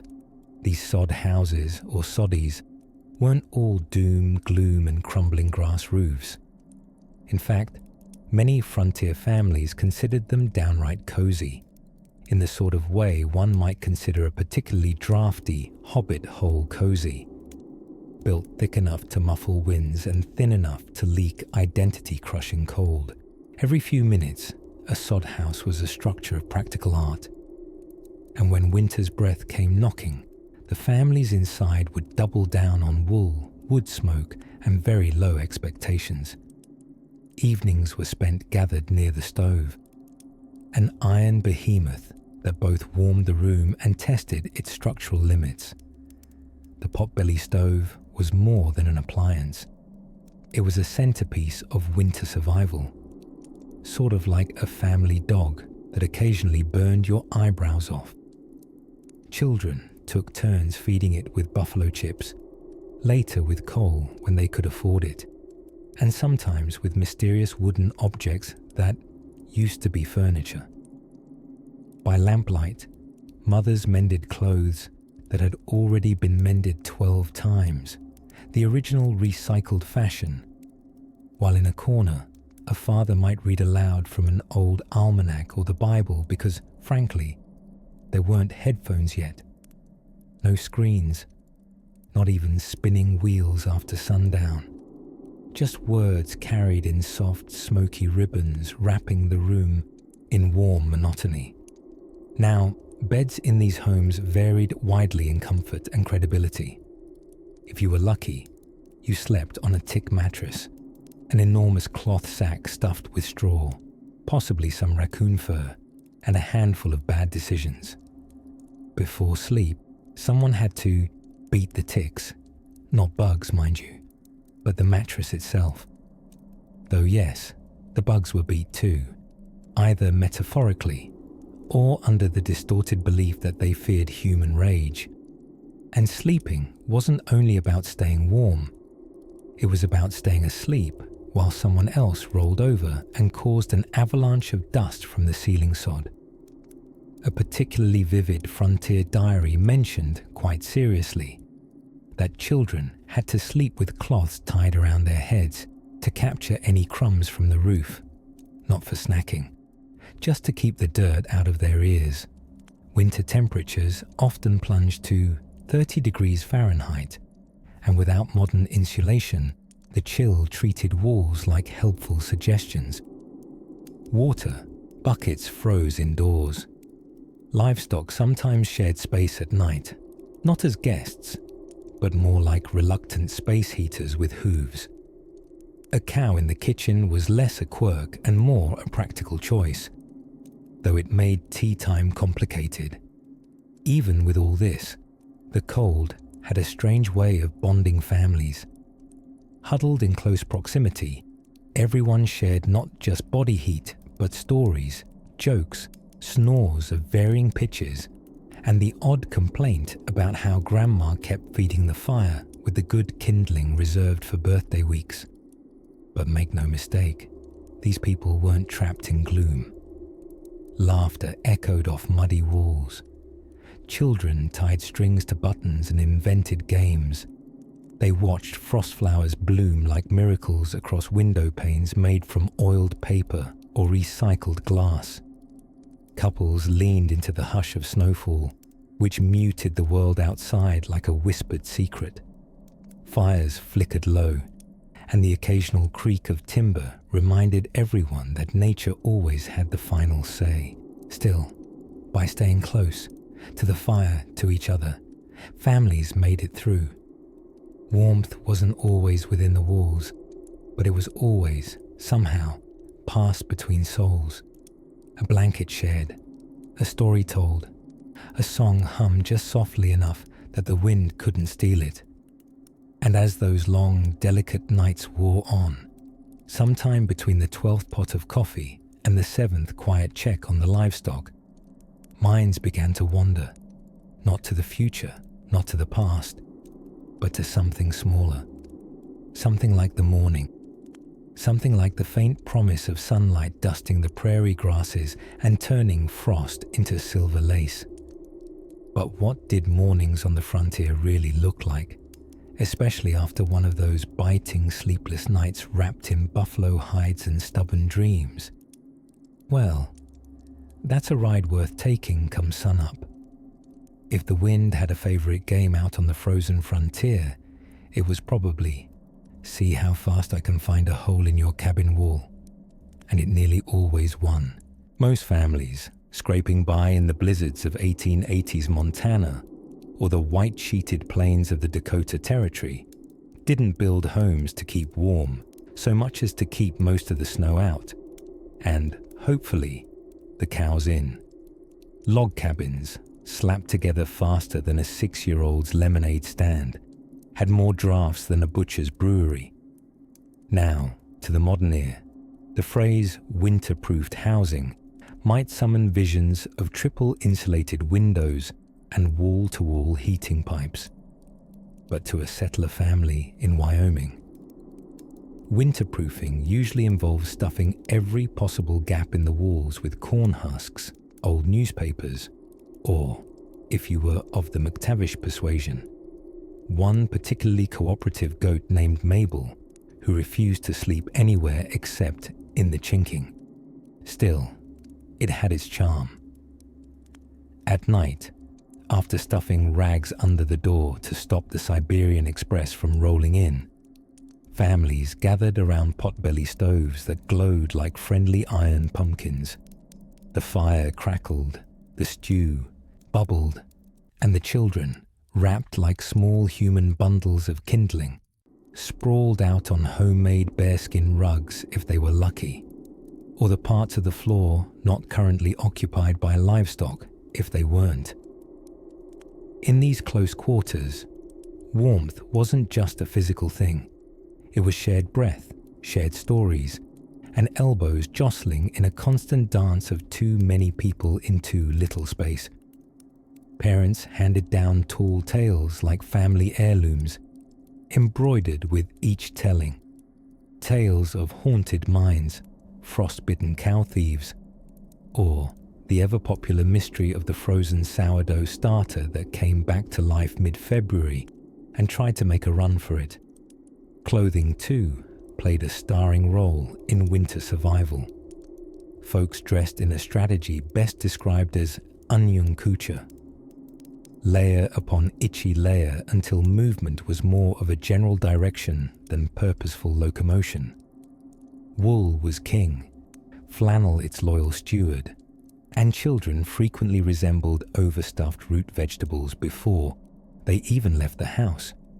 If, that is, they had to leave the house, which during January they tried very hard not to. Of course, bathing in winter was less of a priority. Water froze in buckets inside the cabin, often before anyone had time to complain. So people simply stopped bothering, identifying friends and guests more by voice than by scent. This unspoken agreement worked quite well until spring thaw, when reunion dances were held outdoors primarily for olfactory reasons. Now and then, social warmth pushed bravely through the curtain of frost. Quilting bees buzzed quietly in kitchen corners. Church gatherings slowly took place in sanctuaries that doubled as daytime saunas and nighttime iceboxes. And when someone brought out an instrument, often homemade, occasionally in tune, the music curled up the chimney past the frost-rimmed shutters into that endless moonlit prairie sky. But perhaps one of the coziest cold weather traditions of all was the mysterious appearance of the bed warmer. For the uninitiated, this was not a kindly preheated mattress, nor a very polite roommate, but rather a metal pan filled with coals, slipped into the bed moments before you were. If you time it right, bliss. Too late, and you burn a hole clear through your blanket and through any remaining illusions of frontier romance. Still, folks made it work. Life was simple in that labyrinth of improvisation kind of way. Need a curtain. Sew one from a flour sack. Need mittens. Knit two and hope one fits. Need to keep the baby warm. Swaddle her between the dog and a fire-warmed soapstone and pray she doesn't crawl into the woodpile. And yet, winter life on the frontier was never all hardship. There was something about the quiet isolation that whispered peace. After all, no one could knock on your door trying to sell you things if they couldn't reach your door through the 8-foot drifts, which, thanks to snowshoes and stubbornness, someone inevitably still did. Outside, the stars pressed down in a silent, glittering council, each one a distant ember of promise. Inside, a baby snored like a faint old harmonica. The stove ticked faintly as the fire settled low, and the snow began to fall again, soft and slow, like the world tucking itself in. As the wind hummed a lullaby of its own, creaking the shutter just enough to remind you it was still there, another kind of community stirred beyond the cabin walls, a silent, hoofed, and very furry one. The glow from the hearth flickered like a slow heartbeat against the log walls, casting long, sleepy shadows across the room. It was the kind of cold outside that turned spit to snow before it hit the ground. But inside this snug little cabin, somewhere in the Wyoming Territory, the Parson family had fashioned a kind of sleepy civilization out of wool, firewood, and an unshakable belief in boiled coffee. Evenings in the frontier winter moved like molasses trudging uphill. After chores were done and shout-worthy disputes over who forgot to latch the barn door were resolved with an exasperated truce, the family settled into their nightly tradition, known affectionately as not freezing. It was a group effort. Furs were heaped. Hot stones swaddled in flannel were tucked at the foot of each bed, and wriggling into your long johns counted as the day's cardio. In a world without central heating, your relationships with inanimate objects tended to become suspiciously intimate. People whispered thank yous to cast iron pans and said goodnight to the stove. Quilts were revered like saints. Many families stitched them with symbols, initials, and the occasional passive-aggressive comment to future generations. If you're cold, remember Aunt Hilda did felt this by hand. The frontier family wasn't just surviving, it was engineering warmth with stubborn ingenuity. They stuffed cracks in the cabin walls with moss, which was free, plentiful, and surprisingly good at blocking wind, squirrels, and certain types of unsolicited conversation. Ranchers and homesteaders swore by buffalo hide rugs, not only because they were warm, but because they gave the ground a bit of pep. Shag carpeting with historical menace. Entertainment on such nights was a family affair, and most often came in one of two forms: storytelling or musical exertion. Every family had that one fiddle that had seen better strings, and at least one cousin who considered himself a banjo prodigy. Maybe he wasn't wrong. It's hard to say. Historical banjo playing had a way of sounding almost exactly like someone fighting off a raccoon with a saucepan. Regardless, it broke the silence, which was often half the goal. But not all frontier amusements were noisy. Many families would take turns reading from the family Bible by candlelight, not necessarily out of piety, but because it was the only book with enough pages to last the whole winter. In some homes, needles click-clacked in synchronized rhythms as knitters churned out socks with such focus you'd think they were trading on the wool market. Others played card games passed down from European ancestors, modified through misunderstandings and local folklore, until no one quite remembered the original rules. In frontier whist, if you draw the ace of flames, you get to skip chores for a day, unless the rooster sees his shadow, and then you have to churn everybody's butter. Even the food had a nocturnal rhythm in the frosted wilds. Porridge was the culinary equivalent of a bedtime lullaby, unsurprising, dependable, and just warm enough to trick your insides into feeling optimistic. On special occasions, cookies were rationed with the solemn pomp of a treaty, each child receiving one, each adult pretending they didn't steal a second one when nobody was looking. And if the wind howled outside, if it clawed at the shingles and sang eerie melodies through the stovepipe, well, that was just weather having its nightly tantrum. Old-timers swore that the wind was laden with ancient stories, possibly gossip from long-dead trappers or whispered regrets from the buffalo herds that once roamed the plains with all the confidence of world tour headliners. Back inside, the Parson family began to drift into the slow hush of sleep. The youngest dozed off swaddled like a grub in quilts. The eldest sat upright for one last check of the fireplace, a ritual laced with equal parts duty and deeply ingrained paranoia about embers. And as the last candle guttered and the room exhaled into stillness, only the steady breath of sleeping bodies remained. rising and falling like tiny, muffled bellows. Out beyond the thick wooden door, moonlight draped itself across the snow with theatrical flair. And somewhere just beyond the drifts and pine shadows, the next challenge of winter frontier life stirred quietly, preparing to knock, perhaps politely, perhaps not, as autumn surrendered its last golden leaves and the sky turned the color of cold tin. A quiet transformation unfolded across the frontier. Blankets got fluffier, stews got chunkier, and every creaky floorboard in a prairie cabin began sounding like it held state secrets. This was the threshold of true winter, an icy season that had about the same manners as a goat in a teacup shop. Life on the frontier didn't believe in central heating. Comfort came in layers. Clothes layered over clothes, which layered over complaints. Children were bundled until their arms stuck straight out like tumbleweed scarecrows. Meanwhile, the family cat, if they had one, lodged itself permanently under the stove, emerging only for fish scraps and small bursts of feline disdain. Frontier families became quite resourceful in keeping warm. For instance, heated bricks weren't just for chimneys. You could wrap one in wool and tuck it under the covers at night.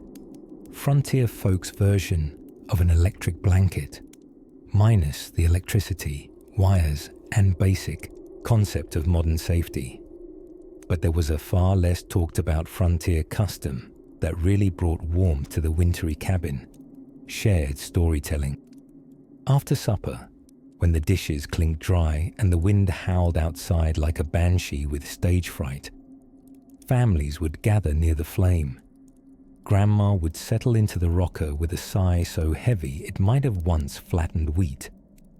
The kids nestled like kittens in a basket, and someone, usually whomever could yap the longest without blinking, began spinning a tale. Most stories weren't about cowboys or gunfights. No, the ones remembered through generations were the odd ones. Like Old Man Dibble, who supposedly trained a rooster to count coins and guard the family savings. Quite sensibly, the rooster was eaten the next Thanksgiving, but the legend of his fiscal responsibility somehow lived on. And of course, there were ghost stories, not terrifying ones, but cozy spooks. Harmless frontier phantoms who rearranged the kitchen, shelves, or left muddy boot prints near the barn door. One popular yarn told of a haunted violin that played itself on stormy nights, though most suspected it was just Mrs. Tilley's eldest boy sneaking practice after bedtime, hopeful he could court the preacher's daughter on fiddle skill alone. Even the act of listening itself was warming. Huddled under patchwork quilts, sipping a rare spoonful of molasses tea, these families fought back the vast, frozen wilderness with nothing more than their voices and a little imagination. Now, between storytelling and surviving the frost, frontier folk had to navigate the curious art of sleeping arrangements.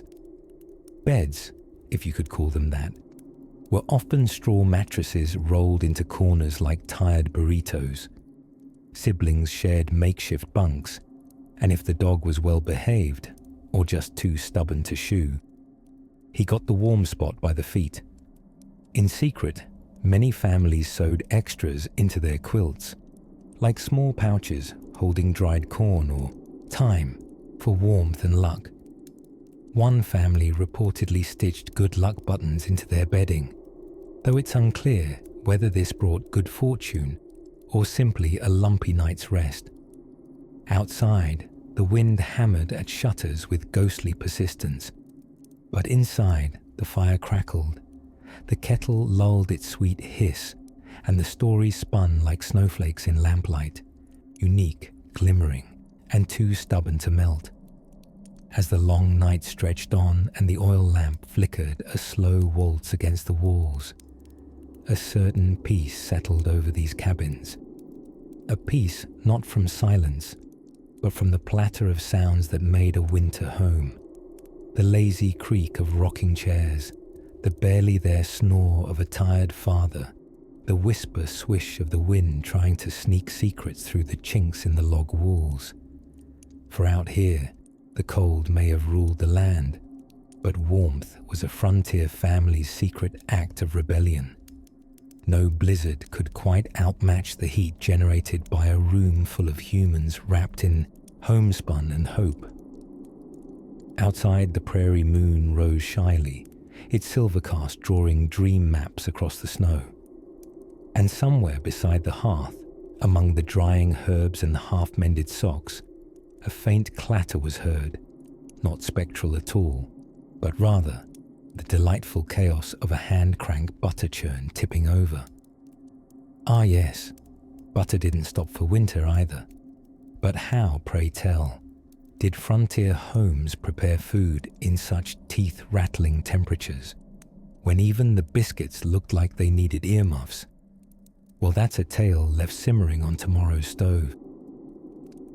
As the wind brushed ribbons of frost across the moonlit prairie, a different kind of warmth flickered in the heart of many frontier homes. The glow of a family gathering around something wildly unremarkable. A book, a fiddle tune, or perhaps just a good old-fashioned disagreement over how many beans should go into a squirrel stew. Because when you live in a one-room cabin held together with sheer determination and frozen mud, personal space is a theory best left for future centuries. Evenings on the wild, wintry frontier had their own rhythm, a tempo kept by creaking floorboards and chimneys that smoked like shy dragons. Once chores had been cleared away and boots knocked clean of stubborn snow, you might find a family circling the hearth, the warmest square foot in the entire known universe. Seating was semi-strategic. The youngest kids got closest to the fire so they could toast their little fingers like marshmallows and dry their socks before they became part of the floor. Elders usually laid claim to the prized rocking chair, a coveted throne from which tales both true and wildly exaggerated could be dispensed between sips of scorched coffee or medicinal sassafras tea. As for teens, well, they mostly lurked in corners sharpening knives or whittling spoons out of resentment. It wasn't uncommon for frontier folks to entertain themselves by taking turns reading from a family Bible, a Lysaitiati, Montgomery Ward catalogue, or, if practicality allowed, a novel that had somehow made its way westward without catching fire, frostbite, or smallpox. One particularly popular title among settlers was The Prairie Flower, a melodramatic tale so thick with tragedy and swooning fainting spells that cows would stop chewing cud just to hear what happened next. If someone was lucky enough to be literate, and bonus points, owned spectacles not fogged up from their own breath, they became the de facto narrator of the household. Readings were slow, full of dramatic pauses and suspicion that Aunt Clara was making some scenes spicier than the page suggested. Music, too, played a central role in these glacial gatherings. The family fiddle was often more patched than great-grandpa's pants, but it still managed a tune or two when coaxed. Children were pressed into service with spoons, washboards, and anything else that could be rhythmically banged, including, occasionally, each other. A frontier symphony, if you will, with all the precision of a marching turkey. Dancing, technically, was an option. But when your floor was a combination of packed dirt and frost-heaved planks, dancing looked more like polite stomping. Still, it was enough to keep spirits light. And besides, moving around meant keeping toes on speaking terms with the rest of the extremities. Naturally, every frontier family had its own flair. Some were fiercely musical. Others were more inclined toward meticulous storytelling, while a few specialized in games that suspiciously resembled thinly disguised chores. Thread the button around the room, was just sewing in a circle, and guess what I'm stirring? Reliably turned out to be porridge again, but shared in these moments, whether around a meager candle stub or a dazzling oil lamp filling the walls with flickering gold, was a sense of collective creativity. The cold outside might crack the wood and frost the windows, white, but inside, imagination was as vital and warm as the fire itself. Of course, sometimes the stories told were less fictional and more reputational. One popular pastime was retelling family lore, like the time Uncle Tobias chased off a mountain lion with nothing but a stern glance and a ladle, or how Great Aunt Mabel once caught a thief by pretending to be a ghost, which she achieved by draping herself in cheesecloth and muttering about unfinished sewing. Not every night was a delight. Cabin fever was real, and tempers sometimes flared like uncooperative stovepipes. But somehow, through gritted teeth and overcooked beans, families mended, laughed, and dozed off together, the walls echoing with soft snores and the occasional whispered prayer that spring might arrive. Eventually. And while most of us today sleep beneath ducted heat and electric blankets, you can almost imagine the soft hush of snow on a pine roof, the fire's last ember, and a log cabin filled with quiet dreams wrapped in itchy quilts and 7 layers of long underwear. Tomorrow, we'll peek inside the most curious item in any frontier home, the one that hummed, clinked, and somehow held an entire season's food, the mysterious root cellar. In the vast, snowy stillness of the western frontier, where snowdrifts piled higher than an ox's shoulder and nighttime temperatures could chill a thought mid-sentence, local enterprising folks came up with an idea as peculiar as it was proudly practical. Cold storage, frontier style. When you think of icy innovation, perhaps your mind drifts to sleek, modern refrigeration units humming quietly in your kitchen. But for families braving winters in Dakota Territory, Montana, or the icy ridges of Idaho, refrigeration meant something far humbler and vastly more creative. Winter made everyone a part-time preservationist. A cellar, for instance, was not just a dark space below your log cabin filled with potatoes and the occasional sleeping raccoon. It was the nerve center of domestic survival. Families carved earthen root cellars into hillsides or beneath their homes, using the ambient below-ground chill to extend the life of everything from salted pork to jars of pickled beets.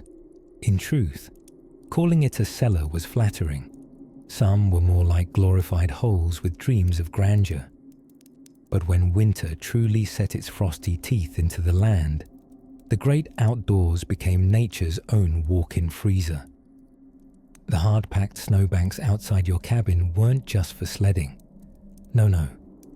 They became storage zones for entire meals. Meat was hung high from the trees, well beyond reach of scavengers both wild and domestic, and frozen solid within hours. One could roast a deer in October and nosh on that same deer, slowly, week by chilly week, well into February, assuming you had the right saw and a tolerance for extremely chewy leftovers. Yet, even the cleverest outdoor fridge had its drawbacks, mostly involving bears, wolves, and the quite human ability to forget precisely where you buried your stew. And let's not underestimate the awkwardness of this frontier form of hide-and-seek. Pa, did you put the ham behind the outhouse or near the willow tree? Followed by a couple hours of fruitless shoveling, only to find it had migrated somewhere overnight, possibly with the assistance of a plucky raccoon named Rufus. Beyond meats, dairies also had their peculiar preservation rituals. Milk wouldn't last long in the open, which is why butter churning was both a chore and a gentle race against time. Churn too slow and you got sour cream by accident. Churn too fast in a cold room and you got frostbite on your knuckles and the wrath of your mother. Butter, once made, was shaped into molds and wrapped in cloth, then tucked into the chill of a well-sheltered bucket, sometimes even buried under snow like some golden dairy treasure waiting to be rediscovered and spread onto hardtack at spring's thaw. And then there was the great icy prize of all, the ice block. With uncanny foresight and a touch of seasonal bravado, families in colder climates took to harvesting ice while the rivers froze firm in January. Ice cutting became a winter ritual, complete with saws, sleds, and the occasional unfortunate dunking. Large, heavy chunks were wrestled from the river, dragged home, and packed away in sawdust within makeshift ice houses. These structures were often simple log huts dug partially into the earth, insulated with anything from straw to last year's newspaper if you were feeling fancy. Done correctly, this cache of ice could last well into July, making you the most enviable soul for miles around when Independence Day arrived and your lemonade was served with actual legitimate cubes. And oh, the bragging rights. Come July, one proud settler might murmur, we'll still be pulling ice like civilized folks. To which neighbors, sipping tepid sassafras tea, could only nod in envy. If your family lacked an ice house, desperation bred innovation. Rain barrels froze solid and served dual purpose as both ice supply and evening percussion instrument, courtesy of children with wooden spoons. Snow-packed crates outside rear doors became ad hoc fridges, and fairs often hosted ice-cutting competitions, because what else could possibly pass as entertainment in a pre-Netflix world except men soaring aggressively at frozen water? Creaky as it was, the entire refrigeration system of the frontier ran not on electricity, but on sheer resolve, insulated patience, and really, really cold toes. And so, as the stars spun lazily overhead and the prairie winds sighed through frosted pine, one could rest easy knowing dinner was buried safely in a snowbank, somewhere. Out beyond the fire's glow, another curious frontier lantern flickered to life. A warmth not of fire this time, but of something else entirely. In the deep quiet of a prairie winter, when snow fell, sideways and fence posts vanished under drifts as high as a man's shoulders, frontier families gathered close, not out of sentimentality, but because toes could fall off if they didn't. Out on those frozen plains, warmth was neither an extravagance nor guaranteed. It was a daily mission, a project, a chaotic ballet waltzed in mittens and burlap. One might assume cold was just cold, but in the American West, it had flavors. The northern Dakotas specialized in blizzards sharp enough to carve mustache icicles into your soul. Wyoming offered those long, dry, cold spells that froze your shadow in place by morning. And Montana gave you cold you could hear, like the house cracking at midnight. Not ghosts, just timber rebelling against 40 degrees. Inside the wagons-turned-cabins, homesteaders became survival artists. Logs were chinked with a remarkable paste of mud, straw, and whatever wasn't nailed down. Windows. If you had glass, great. If not, you made do with parchment soaked in animal fat. A greasy, semi-translucent solution that let in just enough light to miss your chamber pot in the dark. Blankets weren't mere bedtime accessories. They were strategic assets. Think layers upon layers. Quilts pieced from worn-out shirts, wool throws traded from itinerant Scotsmen, and for the real luxury connoisseur, a buffalo robe, the Old West version of a heated weighted blanket, except significantly smellier and heavier. Buffalo fur might look glamorous in museum displays, but back then, wrestling one onto your bed was like dragging a hairy ox through molasses. Now, stove placement within a home was a science born of desperation. In smaller sod houses, the stove sat almost in the middle, diplomatically heating all four walls and doubling as a laundry dryer, bread proofer, and occasional cat bed. Families calculated heat loss with a precision matched only by today's rocket engineers. Open a door, that required a vote. Crack a window, that might spark mutiny. Children in the winter were largely fleece-lined grenades of energy. Wrapped in so many layers they resembled quilted sausages, they would stumble through their chores with the dignity of overstuffed snow geese. But inside, come nightfall, the whole family huddled together in what was affectionately called the bedroll blob. It was warm, it was intimate, and it invariably led to someone getting elbowed in the nose.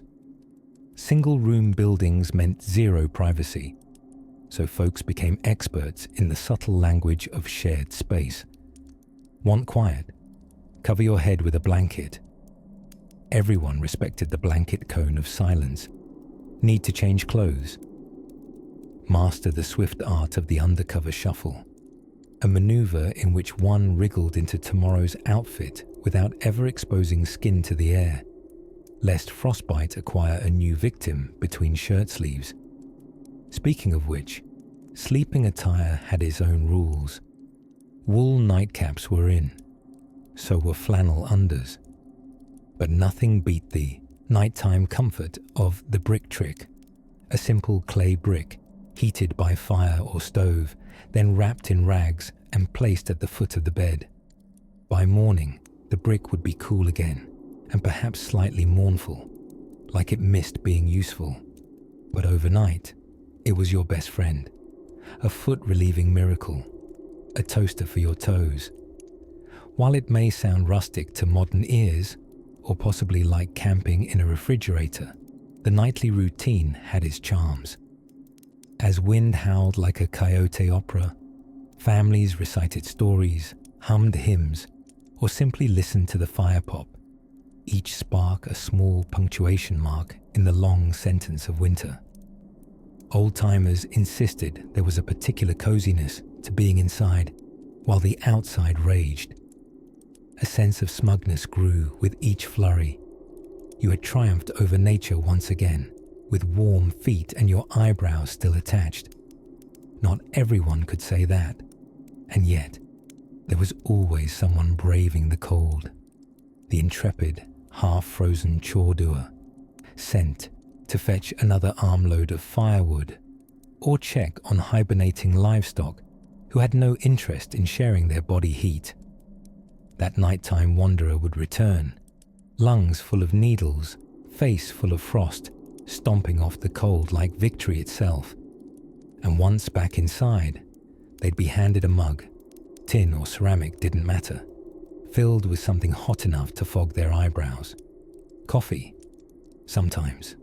Broth, if you were fancy. But more often, wild chicory or birch bark tea, brewed by mums and grandmas who could summon nourishment from twigs and good intentions. As the evening sank deeper into stillness, the stovepipe gave a final pop. Hickory turned to coals, and outside, the prairie whispered over snowdrifts like it was remembering the dinosaurs. The family, wrapped in blankets and contentment, slipped toward sleep. Feet warm under brick, hearts warmer under roof. Somewhere down the trail, another long night waited, and with it, another clever solution to the cold. While the towns along the frontier were lined with dusty saloons and stoic sheriffs by daylight, it was the quiet of night when the real unsung heroes of winter survival emerged. The bed warmers, the foot stovers, and yes, even the brick. Not a high-tech brick, just a brick. Heated in the hearth and wrapped in a rag, this humble item was slipped beneath quilts to preheat frozen sheets, a luxury, of course, reserved for those who hadn't accidentally used soft soap instead of firewood that day.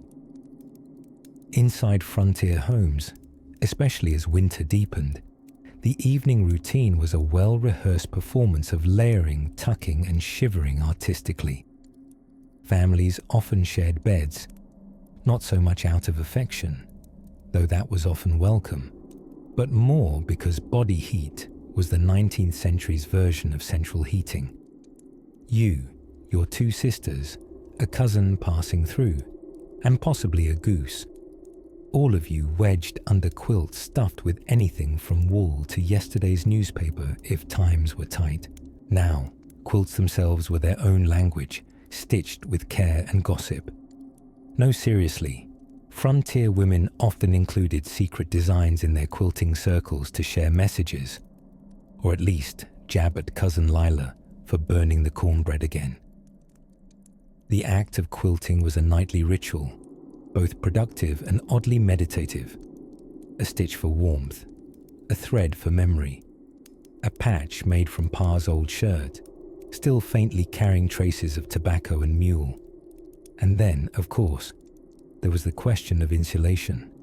In modern times, insulation arrives via trucks and comes with instruction manuals and a deeply confusing trip to the hardware store. On the frontier, insulation arrived as expired catalogues.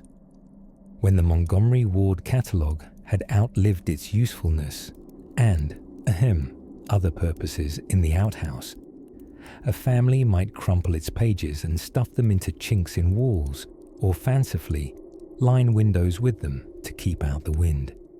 It wasn't particularly aesthetic, but there's a certain charm to watching a January gust ruffle through the illustrated page of a corset advertisement, just as you're about to fall asleep.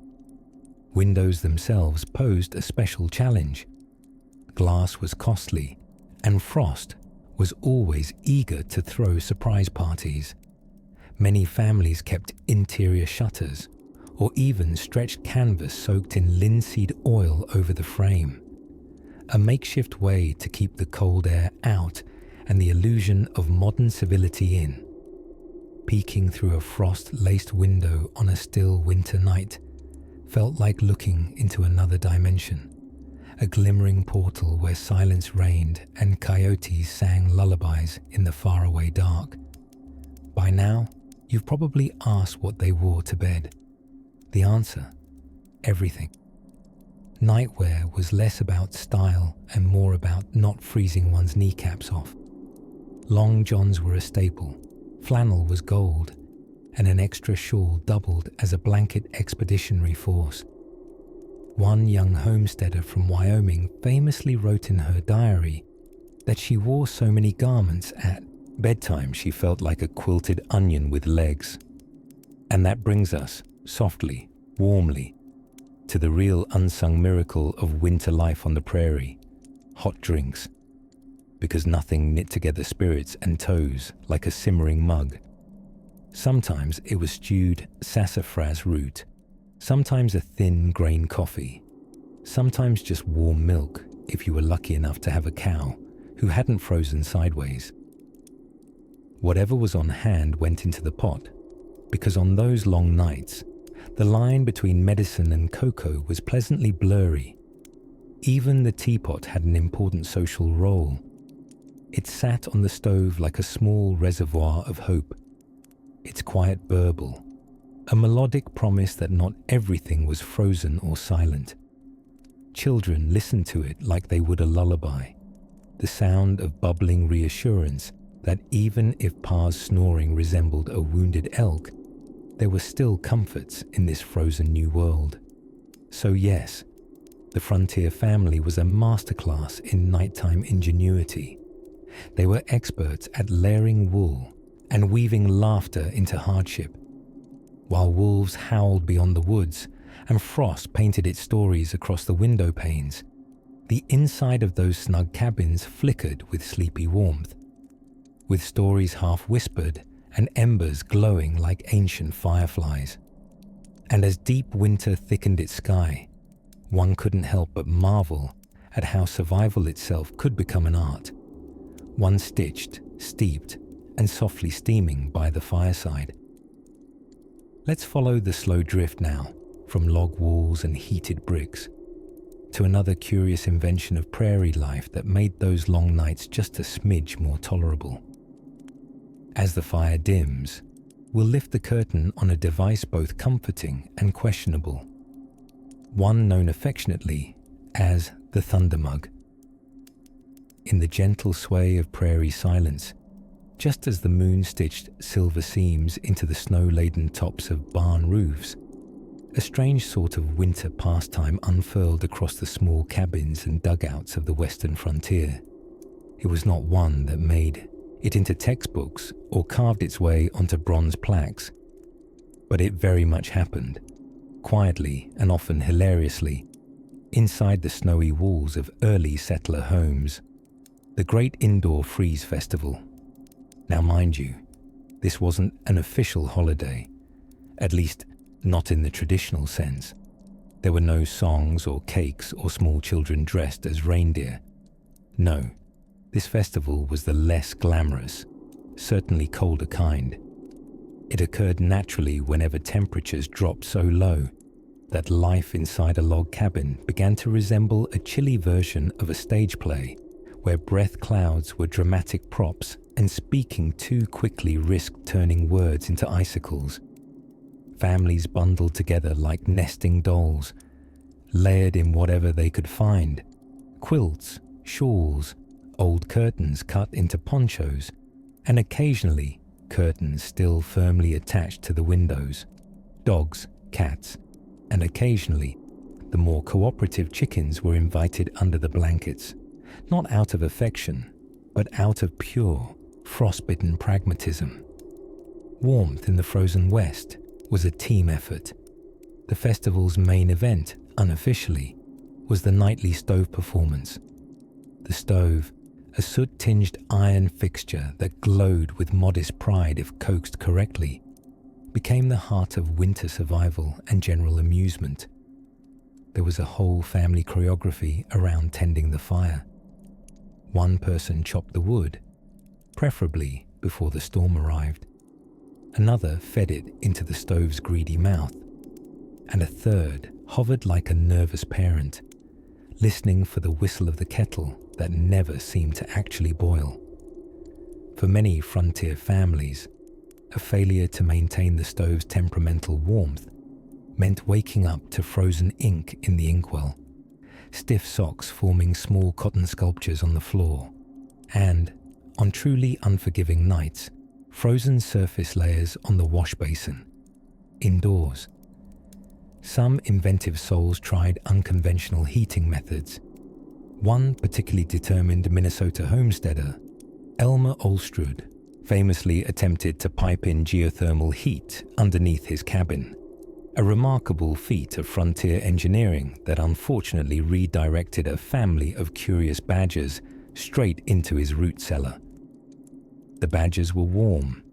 The Olstruds were less thrilled. Still, there was comfort in routine. Cold nights were stitched together with simple acts. A mother mending socks by lamp glow, the father oiling his tools with frozen fingers, children gathered under quilts trying to read aloud from dime novels with shivery intensity. Laughter, thick quilts, and the occasional honey biscuit warmed spirits in a way no stove ever could completely manage. To pass time, people told tales, often wildly exaggerated, sometimes suspiciously retold from last week's newspaper articles. Ghost stories were a favorite, made far more convincing by the howling wind outside. There were murmured debates about whether the moon looked closer in winter, or if that was just because you were squinting with frozen eyelashes. One boy in Wyoming solemnly declared that if you sneezed into the wind at just the right angle, your sneeze could predict snowfall. He was swiftly appointed the family meteorologist, a title he held until spring, when it was clear he knew absolutely nothing about the weather. And yet, there was poetry in the stillness. when a cabin nested under drifts of snow became as quiet as the inside of a dream. The fire would murmur like it was trying to stay awake too, and the wind outside pressed its cold lips to windows, whispering nothing in particular. The West in winter turned life into ritual, and those odd, half-frozen rituals turned into something close to resilient joy. So while the rest of the world might imagine ranch life as saddle breaking and cattle drives for months out of the year, the real wild choreography was a delicate dance of not freezing your mustache off while drinking coffee. It was in these moments, when the world narrowed to a fire, some stories, and the people you could fit under a blanket, that the frontier was truly most human. And tonight, under the slow hush of a moonlit flurry, the same cold patterns trace their way across old timber and new dreams, leading our story into another cozy layer of the long, frozen night. The long nights on the frontier weren't just cold, they were a little unnerving.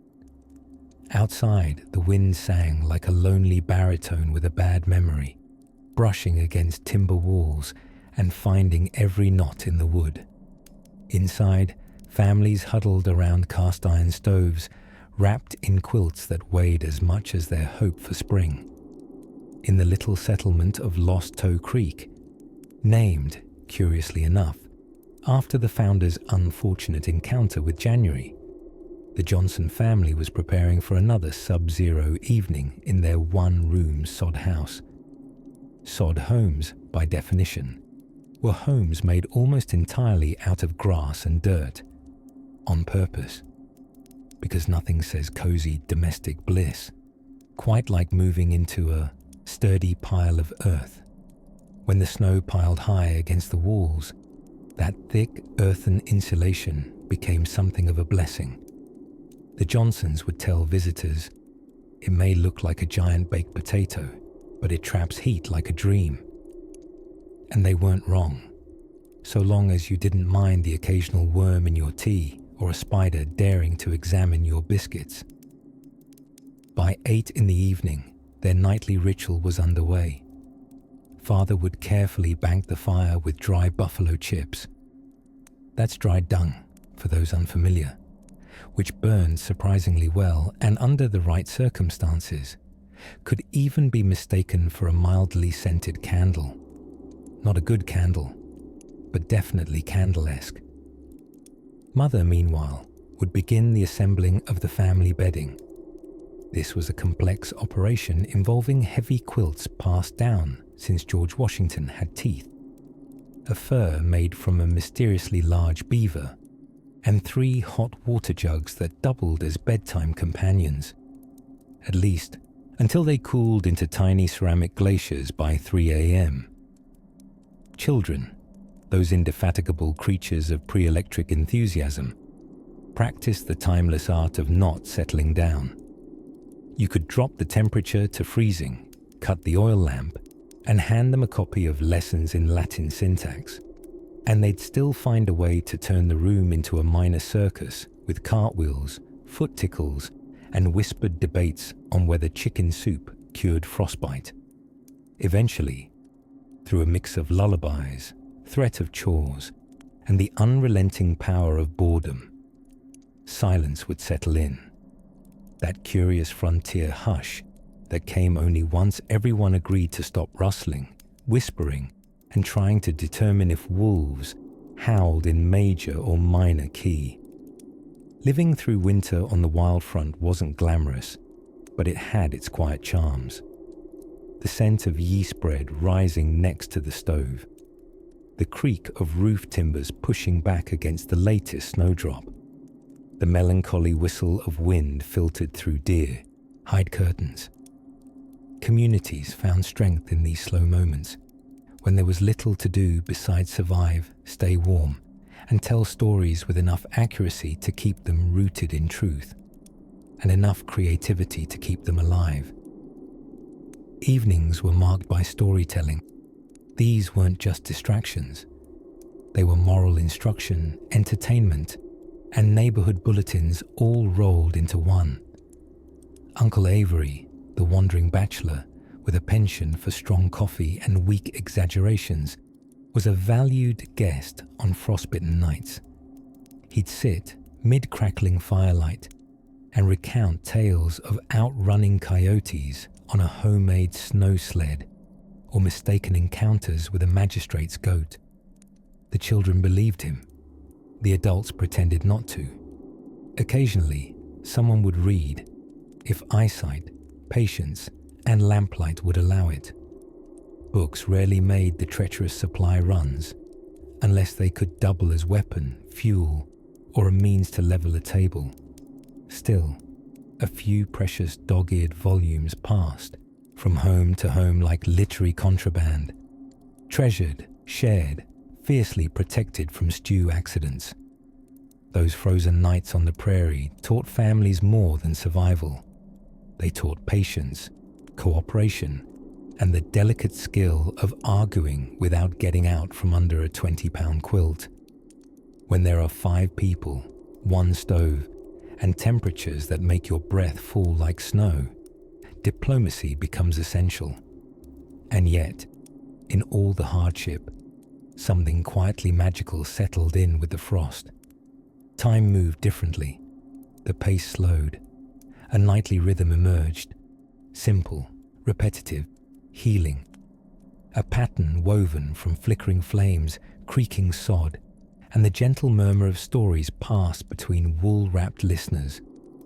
As the snow deepened and the stars glistened coldly above the chimney tops of Lost Toe Creek, somewhere in the dark, another kettle hissed, another log sighed into embers, and another family sank a little deeper into quilted warmth.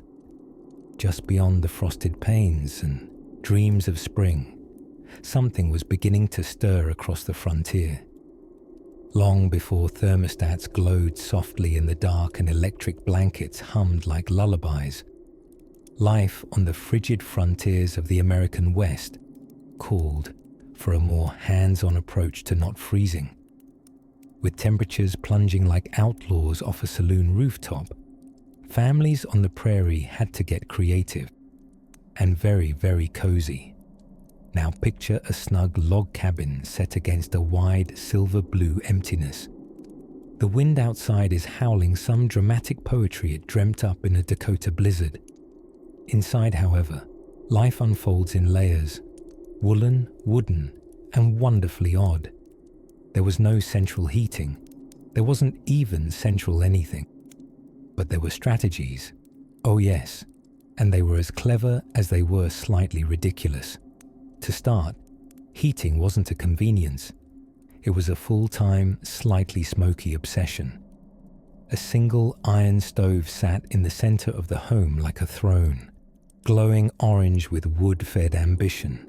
Into it went every splinter of wood the family could find, chop, barter for, or wrestle out of stubborn tree trunks. Children learned the value of kindling before the alphabet. Ash removal became a household bonding activity, and splinters were a common and oddly beloved souvenir. The stove didn't heat the whole cabin evenly, of course. No. It played favorites. Anyone fortunate enough to be sitting directly in front of it got the sauna treatment, while those near the door developed an appreciation for thermal contrasts, bordering on Arctic. Clever families arranged their furniture in what might best be described as strategic snuggling formation. The dog, naturally, was the warmest member of the household and held celebrity status. Cats were tolerated solely for their lap-heating prowess. Nighttime brought new challenges. Bedrooms, or that room slightly colder than outside, were typically unheated. Families shared beds, not entirely out of affection, but because it was the human equivalent of huddling penguins. Feather ticks, thick duvets filled with down, were layered like geological strata.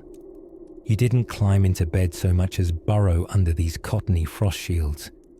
If you've ever wondered why 19th century nightwear looks like formal pajamas stolen from a Dickens play, nightcaps, floor-length gowns and all, it's because people genuinely slept looking like they were prepared for the Ice Age. Those pointy nightcaps weren't just style choices. They kept heads warm since most of the heat escapes through the noggin. Also, they gave an excellent excuse to look like a wizard while shivering. Windows were rarely completely sealed. Insulation ideas included stuffing the cracks with rags, newspaper, or occasionally some leftover wisdom about wind direction shared by a passing fur trader. Icicles inside the cabin were considered a seasonal annoyance more than an emergency. And if Jack Frost nipped at your nose during the night, well, it was considered polite to ignore him and roll over into your cousin's back instead. Interestingly, entire architectural designs adapted to the cold. Sod houses, while humble enough to resemble a hobbit's Airbnb, were surprisingly warm. The thick earthen walls held heat well and didn't complain even once about the draft. They did, however, occasionally become habitats for smaller, less helpful winter roommates like rodents. That was less cozy. Back inside the more traditional log homes, amber glow from oil lamps cast dancing shadows on the chinked walls. Storytelling wasn't just entertainment. It was the final warming strategy before bed. Ghost stories were riskier if someone had to sleep in the barn that night. Tall tales about frostbite valentines and butter-churning contests that ended in tears were spun with equal parts exaggeration and familial warmth. Meals played a role in staying warm too. Hearty stews simmered all day, sometimes incorporating mysterious root, vegetables and whispers of last summer's squirrel. Bread thick as a boot sole warmed bellies, even if it occasionally challenged dental fortitude. As for going outside to the outhouse in January, well, those were the moments that tested one's spiritual beliefs. Children drew straws, adults negotiated like diplomats, and everyone moved at a brisk shuffle that looked suspiciously like a prairie dance. Through it all, families held each other close, sometimes by necessity, sometimes for joy, always with a shared understanding. Winter would pass, but until then, there was always another log to throw on the fire, another quilt to pull to the chin, and always room for just one more in bed. Now, with bellies full and the stove crackling like it's telling secrets, we're nearly ready to draw the final curtain across the snowy plains. Just one last hush of history awaits, as the last embers of another long winter fade into soft ash. We arrive at the final stretch of our frozen frontier tale, not with galloping horses or duels at dawn, but with a quilt, a flickering oil lamp, and perhaps the last slice of dried apple stored since harvest. By now, you've bundled up in your mind's warmest coat, one crafted from buffalo hide, love-worn denim, and a little frontier-style optimism. Out here, in the lull of history's coldest Wild West nights, families did not just survive. They wove entire lives into the stillness, lives stitched from sourdough starters, hand-patched mittens, and the hallowed tradition of pretending you weren't freezing. Folks didn't merely build homes. They sculpted sanctuaries, out of sod or timber, prairie stone or hand-hewn logs, walls thick enough to muffle both howling wolves and the occasional matrimonial disagreement over who forgot to patch the draft in the floor. Frontier families learned early on that airtight insulation was not just a luxury, it was a life or draft situation. Inside these small, winter-wrapped homes, evening routines unfolded with near-orchestral coordination. The stove was stoked with sacred care, a ritual involving more spit-cold physics than you might think. You couldn't burn too much wood too fast. Not if you wanted the stack to last until the next daylight sled run.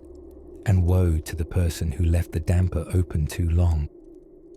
That earned a fierce glare from Grandma May, whose eyebrows could freeze frostbite at 20 paces. The rhythms of domesticity varied as the snow piled ever higher outside.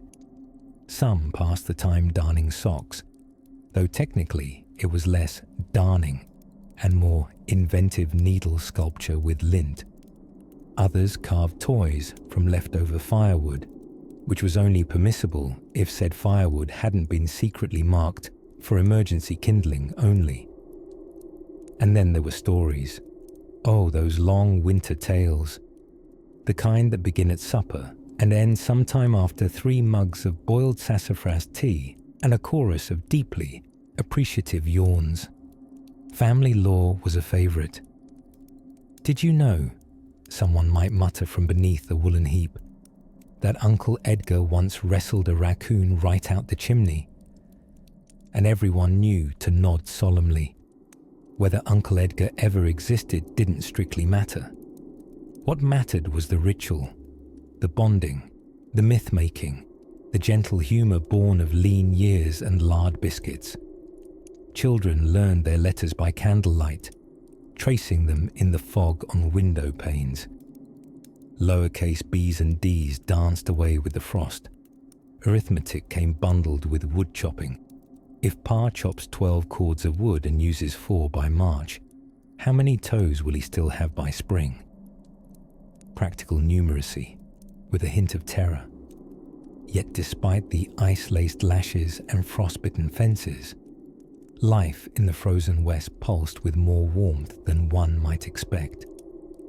Birthdays were celebrated with cornmeal pancakes and loud singing. Anniversaries might include the luxury of reboiled coffee or, heaven help us all, the last half jar of peach preserves.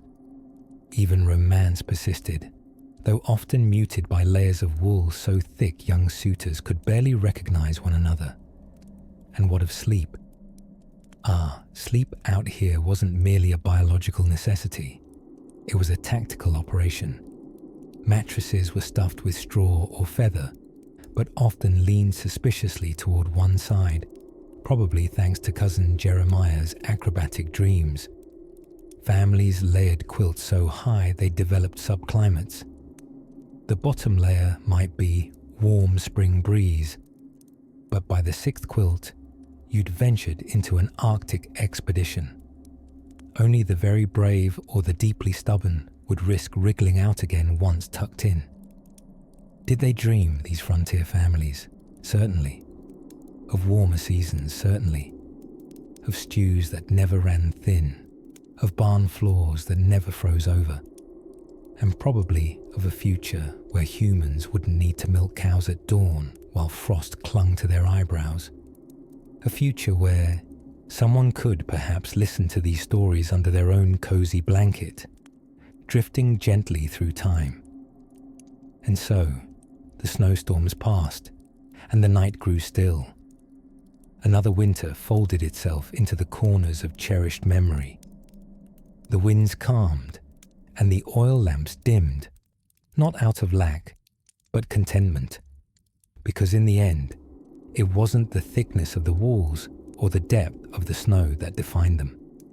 It was how they faced the cold, together, soft-hearted and strong-spined, with humour as their flint and family as their flame. So breathe now, slow and steady. Let the hush of the past rock you gently. Somewhere in a cabin long gone, a little boy is curling into sleep under the ceiling's frost-touched beams. And outside, the snow falls like a lullaby. Rest easy, traveller. History will keep watch tonight.